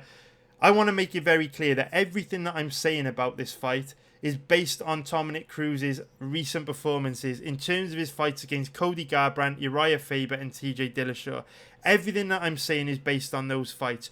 We have absolutely no idea how much these two injuries and this layoff is going to take out of him. But what I am telling you right now is that if Cruz shows up and he looks anything like he did in his last 3 fights, he is going to give Cejudo major problems when it comes to striking, and he is going to be almost impossible for Cejudo to hold down.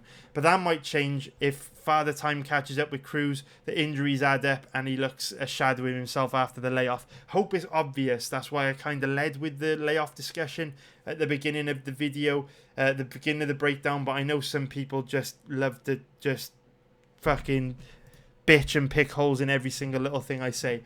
But anyway, if Cruz shows up and looks like he did in those 3 fights, Cejudo is just in a world of trouble. Because if you go back and watch Cejudo's fights against Marlon Moraes and Demetrius Johnson, you will see that while he has made huge improvements to his striking, he is still very much a very basic striker. And there are strong signs that he is still very much developing and still very much finding his feet as a striker.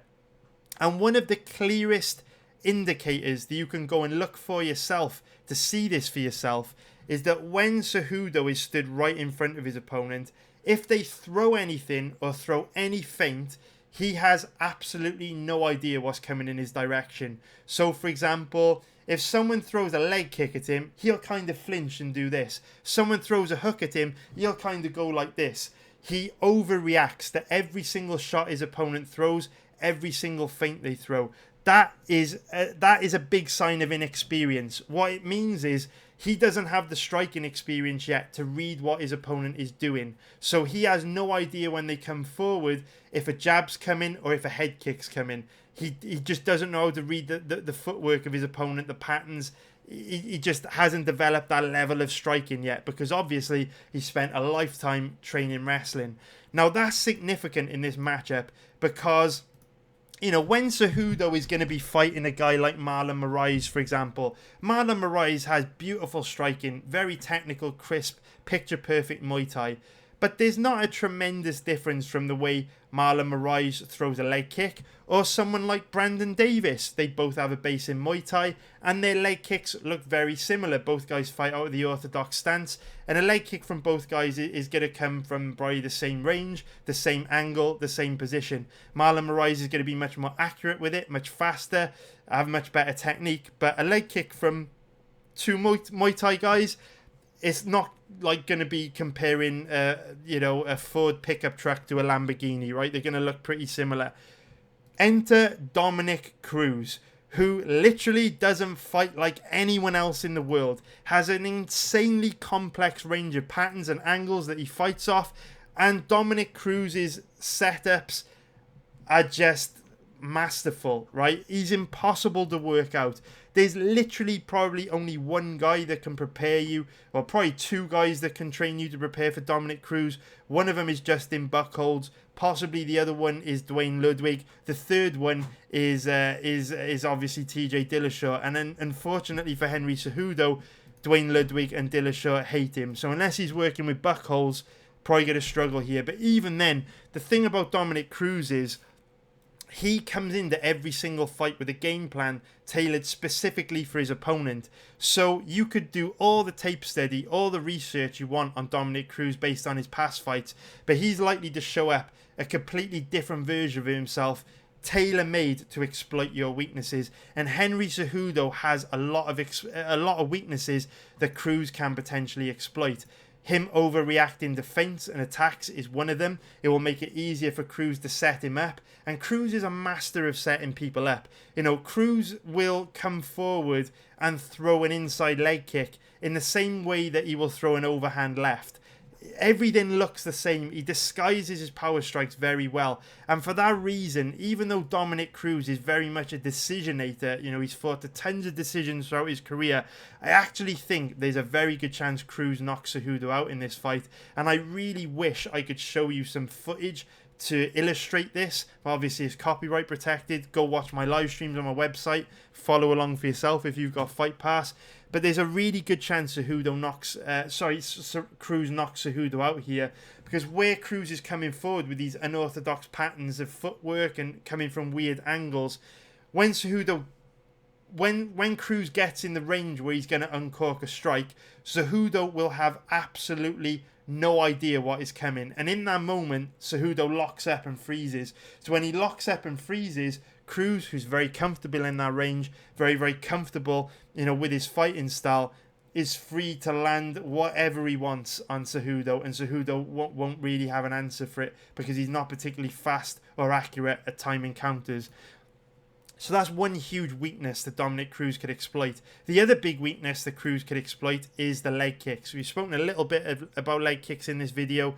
For all the fights so far, I don't think it's going to be a particularly big deal. I do think that it's going to be a big deal in this one, because Henry Cejudo is very, very susceptible to leg kicks. Go watch the Mighty Mouse fight. Go watch the Marlon Moraes fight. And with Dominick Cruz's ability to study each individual fighter and tailor a specific game plan to them, I very, very, very much believe that Dominick Cruz is going to be coming into this fight with a leg kick heavy game plan to really exploit Cejudo's weaknesses. So when Cejudo is stood in the middle of the octagon, he is incredibly ineffective. He really, really struggles to land, to the point where if you go back and watch his fights against Moraes, he basically didn't land anything in round one, and he really struggled to land on Demetrius Johnson too. The reason being, when he's in the center of the octagon, he just doesn't see the shots coming. He doesn't read his opponent. So he's kind of nervous about attacking them because he's worried about being countered. And he also can't counter them because he can't see the shots coming. He can't slip anything and counter them. So the way Cejudo looks to have success with his striking is he looks to blitz forward and tries to force people to fight in a phone booth. Now, Cejudo is similar to Cerrone in many ways in that he kind of blitzes forward in straight lines. He doesn't have very good footwork. He's not particularly good at cutting the cage off and trapping people. So when Cejudo comes forward, if you just circle away from him, he is like screwed to the point where I've even seen him get so aggressive coming forward at times he kind of gets caught off balance and stumbles into the cage. The mistake Marlon Moraes made was that in round 1, every time Cejudo came forward, he would just circle away, and Cejudo literally got nowhere near him. For whatever reason, in round 2, Moraes chose to stand and bang and just get into these crazy rock'em sock'em robot exchanges with Cejudo, and that is what was the beginning of the end for Moraes. But if Moraes would have just kept circling away from Cejudo, it would have been an easy night's work for him. And you see that in the Mighty Mouse fight. If it hadn't have been for Cejudo's takedowns, he wouldn't have got anywhere near Mighty Mouse in terms of striking. Mighty Mouse outstruck him by a very wide margin. If you go back and watch that fight, Cejudo couldn't get near him because Mighty Mouse was disciplined to just circle away. Every time Cejudo came forward, he circled away, got the fight back to the centre of the octagon, where Cejudo just didn't have an answer for Mighty Mouse's striking. And of course, we know Cruz is an excellent counter striker. And what we also know about Cruz, and this is where the size difference comes back into it, Cruz is very, very good at using his length. He fights with his hands low, but he does a really good job of fighting long. So he can pick Cejudo off from a range where Cejudo can't counter. I mean, Cejudo's not even a particularly good counter fighter. And then you throw the size difference into the mix, the way the Cruz fights so long, Cejudo's inability to cut the cage off, and it's a recipe for disaster. So then, you're left asking yourself, well, how does Cejudo win this fight? Well, it's very unlikely based on past fights he's going to be able to take Cruz down and hold him down.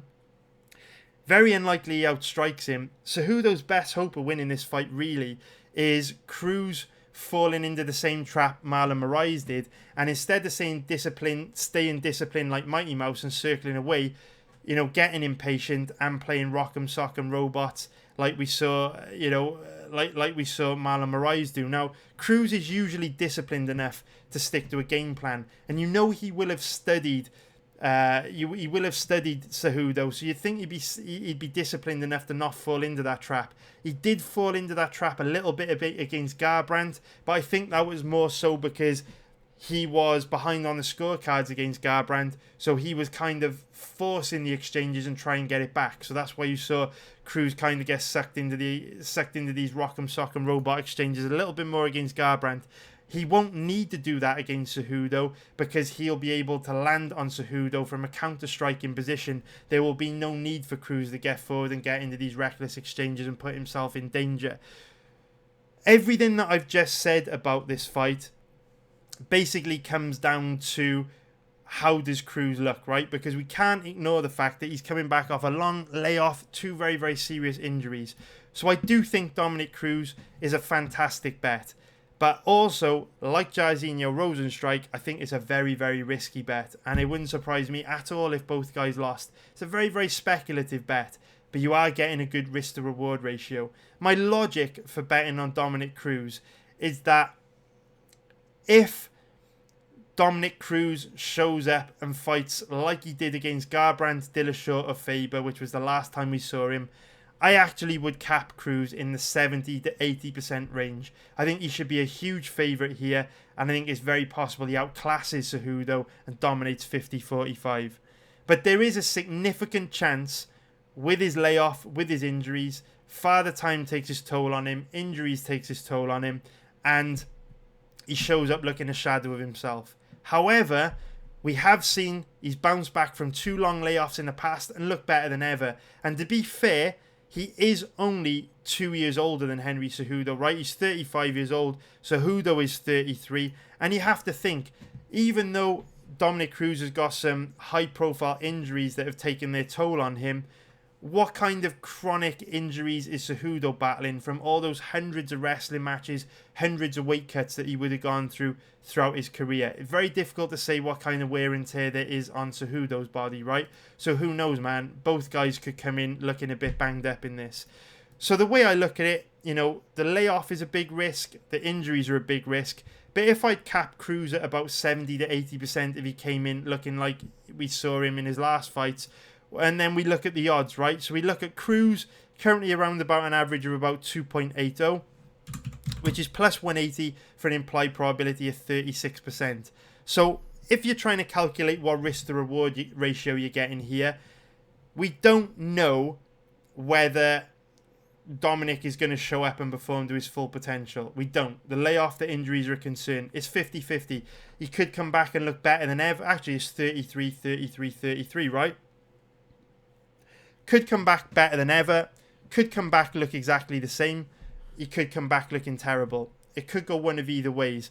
But there's a 66% chance, because he could look better than ever, or, you know, he might not have changed at all. 66% chance that, you know, the layoff and the injuries won't affect him. So at worst case scenario, say you give Dominic Cruz a 50% chance of winning this fight, 50-50 based on whether he looks good after the layoff or not, you're getting a pretty good risk to reward ratio, because the implied probability is at 36%. And if we're right and we're giving Dominic Cruz a significant advantage when it comes to striking and MMA grappling, well, then we'd be crazy not to take him at these odds. I personally cap this fight 50-50. I do have quite a bit of faith in Cruz. I never like to bet on a guy coming back from a long layoff, but if anyone can do it, Cruz has shown he can do it. And like I say, this is gambling, right? Like, one of the most famous gamblers of all time said, Doyle Brunson, you've got to take a risk. His famous quote is, "That's why they call it gambling." We're always trying to make the best decision possible with incomplete sets of information. And what I would say is, at a time like this, where coronavirus is likely to have a devastating impact on fighters' training camps, when you can never really tell how a fighter is going to show up and perform, when any fighter could show up and look out of shape. At a time where this event is going to be taking place at Jacksonville, Florida, and Florida have some of the worst judges in the United States, you don't want to be betting on heavy favourites. The strong positions to put your money are the decent value underdogs, the live underdogs, the underdogs, guys like Rozenstruik, Cruz, Rosa, who have got legit chances of winning in fights that are likely to be competitive and that give you a very good risk to reward ratio in the odds. So that's kind of like my strategy for these next few events until this coronavirus storm blows over and we start to see fighters competing under full training camps again. So I think Cruz is one of the better bets on the card. He's a live underdog. He's also risky as fuck. If you can't really understand the logic behind why you'd bet someone that has a really high probability of losing, just go learn about how probabilities work, how poker works, pot odds, all that kind of stuff, and then it will make sense to you.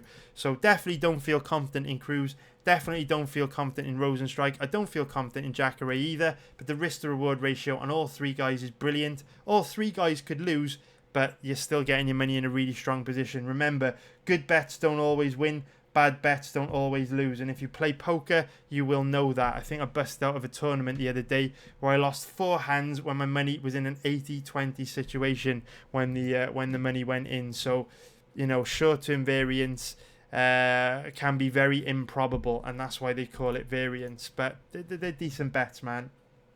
Now get into the fight that everyone cares about. It is the reason why I've sat here like an absolute muppet for the last 2.5 hours bumping my gums about cage fighting and wearing sunglasses indoors, because of course Tony Ferguson is not wearing sunglasses here, but he was the guy that made wearing sunglasses indoors cool. In fact, it'll probably never be cool, but I don't give a fuck. If it's good enough for Tony, it's good enough for me. Two absolute legends, man. Ferguson putting it all on the line, man. He could have waited it out for a title shot. He's earned the title shot. He's on a ridiculous win streak. He's beaten everyone he needs to beat to prove himself as a number one contender. But instead of fighting safe, waiting for Khabib, waiting for his title shot, he is daring the dream. He is risking it all. He is gambling this weekend just like us and betting his title shot on his ability to beat Justin Gaethje. And also, massive shout out to Justin Gaethje, because he's taking this fight on short notice. He does have an issue, with cardio, and he could have just waited on the sidelines to try and fight the winner, to maybe pick up a couple more wins under better circumstances on the back of full training camps. But instead, he's throwing his hat in the ring. He's daring the dream. He's being braver than any of us by giving it a shot, man, on very short notice against one of the scariest guys in the division. So shout out to Justin Gaethje. Shout out to Tony Ferguson. They're putting it all on the line this weekend for our entertainment. But I do think that you should treat this fight purely as a fight for entertainment, because I really don't think that it is a very good fight for betting, and best fight odds has disappeared, so let's get it back up. It really is not a good fight for betting, and I do recommend passing on this matchup, which I know will upset many people watching this, because I know you are probably interested in this fight more than any other fight on the card, and you will be itching and clucking to place a bet.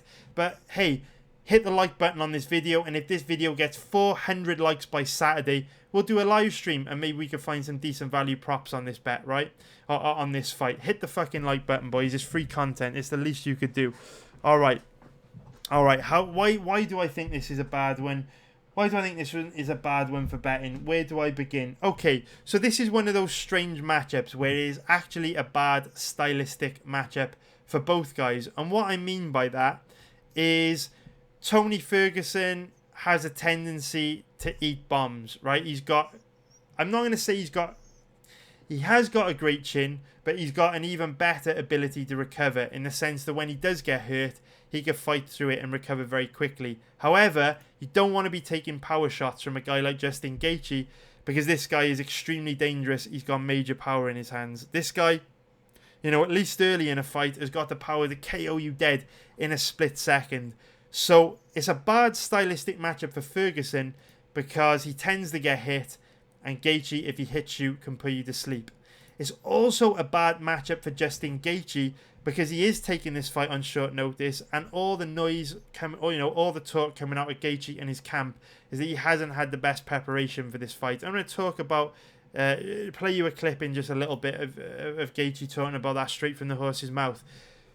That's significant. That makes this a bad fight for Gaethje, because Gaethje has a history of gassing out. Now that is masked by the fact that he's finished so many of his fights in round one. So you wouldn't necessarily associate Gaethje as having bad cardio. But what I would say is that, if you make it past the second round, Gaethje tends to slow down a lot in round two and becomes significantly less dangerous. And, if you read between the lines, look at his past fights, look at his record, go study his past fights, you will see around about 6 or 7 minutes in, he tends to slow down. And that's disguised by the fact that he's got so many first round finishes. But you see here, finished late, because in both fights he slowed down. He did get a second round finish against MJ, but this fight at the time was actually very, very controversial. So if you go back and watch this fight, it's available on YouTube. Luis Firmino was actually winning this fight, so he was taking over in a big way. This was a 5-round title fight, and Firmino was well on his way to beating Justin Gaethje in a decision. Justin Gaethje was gassed out of his mind. He was so tired by the third round of this fight, when the doctor declared the fight over. Gaethje could barely throw a punch because of how tired he was, and he was just relying on his toughness to stay alive and hang in there. Now that's significant. There was a lot of controversy back then, because Gaethje was a very, very exciting fighter. He was kind of like the poster boy for World Series.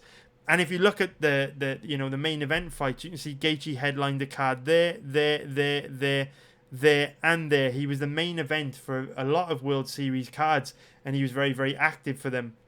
And there was a lot of controversy at the time saying this fight was fixed, because Gaethje was the poster boy for World Series of Fighting. He had like a 90% probability of losing because of how bad he was struggling against Firmino, and then the referee stepped in and stopped it. People were kicking off big time. But this fight does show that Gaethje tends to slow down, which means this is a bad fight for him, because if he doesn't knock Ferguson out in round one, we know that Ferguson has got cardio for how different fighters are likely to be affected by the coronavirus. you know, at UFC 249. Ferguson trains by himself. He's got never-ending genetic cardio. I've never even seen him breathe heavy, never slows down. He is definitely in the category of fighter who should be fine. Gaethje, on the other hand, is in the high-risk category of fighter, like Bryce Mitchell, you know, like Jacare, like Francis Ngannou. You know, these kind of guys that do have maybe not a bad gas tank, but are associated with slowing down in some fights. So if ever that is going to rear its ugly head again, it is going to be during a global pandemic where fighters are taking fights on short notice and haven't been able to train properly. Something you really need to think about if you're betting Gaethje. And don't take my word for it. Get it straight from the horse's mouth. So this is Gaethje talking about his preparation for this fight. That I was fighting again on the internet. And so it was tough. You know, I kind of definitely let my foot off the gas for 3 days, but it was ultimately it helped me because I had gone like 14. When I got the call, I went 14 days straight. I didn't take a day off. I didn't take my Sunday off. So I was really feeling beat down. And so those 3 days really helped me. Ultimately, I'm not going to get my training camp, but you know, I'm going to get more time, and I have to be thankful for that. Yeah. When you say you took the foot off the gas, what does that mean? I mean, because for different guys, that means different things. Like they go straight to a fast food joint, you know, and load up on stuff. That's what I did. I ordered Pizza Hut for breakfast, had ice cream for lunch. Yeah. I only did it for 2 days. Didn't help my weight, but I was happy. Huh. Do you, I mean, what was your feeling initially? You putting into words the emotions of like you've trained for 11 days and you got this opportunity of fighting for a world title, and then all of a sudden your buddy tells you the fight's canceled. Like what went through your mind at that point? So in that position for me, it was really weird because, you know, it was like it was the saddest, most relieving thing I've ever experienced. You know, I really wanted to. Once I turned it on, you know, I was all in, and then when they called it off, it was kind of a relief because essentially I wasn't getting the time I needed or wanted. It wasn't the circumstances that I preferred, but you know, luckily I've been training and sparring, so my body wasn't bad. I was able to get down to 67, 68, no problem. That day we talked, that was like 10 days after I started working. Wow. So I've really, like I said, I was telling myself all year, I was like, you're gonna fight again, and it's gonna be huge. So, you know, don't get out of shape. I wanted to be at a point where if I was going to go into camp, I wanted to be in shape, not take the first 3 weeks to get in shape, to be able to put my body through what I needed to put it through. So I was very fortunate to have, you know, in hindsight, it was very, very preferred. That is actually crazy, man, because I remember you telling me that earlier this year, that I know what fight I get next is going to be a really big one. And at the time I was like, yeah, I mean, hopefully, but there was just no certainty. Everything was so up in the air. No one knew who was going to fight anybody. You must have had some type of premonition that this was going to happen. Yeah, I mean, when you're the main event in the UFC, it's a huge fight. It doesn't really matter who you're fighting. And then I was the main event, and I was like, what the hell? So, yeah, I was really, you know, to be honest with you, I was a little bit upset because I've always told them I don't want to fight on short training camps. And they, you know, and I don't blame them, but they had the assumption that because I was going to do it April 18th, I would be fine to do it May 9th. But, you know, those are totally different circumstances for me. And so I really wasn't happy about it. But you go back to the drawing board and, you know, risk versus reward. For a world title, you fight on a day, you know, a day's notice. It doesn't matter. We're only here for one thing, and a fight's a fight. Tony's a very different breed of fighter, and you know his cardio is great. So for a fight like that, you really, you know, it's all about having the confidence to step in there, and that's all for me. That's all comes from preparation. If I can prepare, then ultimately I don't care what happens. You know, I know that I will give max effort because I do every time. Are we gonna? How close of a 100% Justin Gaethje are we gonna see now that you've got a few more weeks? So with that, you'll see 100% mentally Justin Gaethje. Physically, you know, we're still going to be floating around 95, 97%. I mean, ultimately, I was probably not being as truthful with you. It would have been 85, 90% if we're really, you know, but for a fighter, you have to tell yourself that you have it, that you won't, that, you know, ultimately, I've been working since I was 4 years old for this. There's going to be very few people that have worked as long and as hard as me. I always had my parents, no matter what season it was, football, baseball, soccer, swimming. All right, guys. So there's just like a few interesting things that Gaethje said there in that interview, and you can go watch this full interview. It's available on YouTube if you want to look at it yourself. But over the years, I've got really good at reading fighters in interviews that actually kind of understand what they're saying without them necessarily saying it. And guys like Justin Gaethje, guys like Donald Cerrone, they're very much an open book, right? They're fighters. They're natural born fighters, and they're just brutally honest. Gaethje is such a good dude, man. He can't lie. He's not one of these guys, you know, like a Colby Covington or a Conor McGregor that is just going to spin whatever story, tell the media whatever they want to hear, right?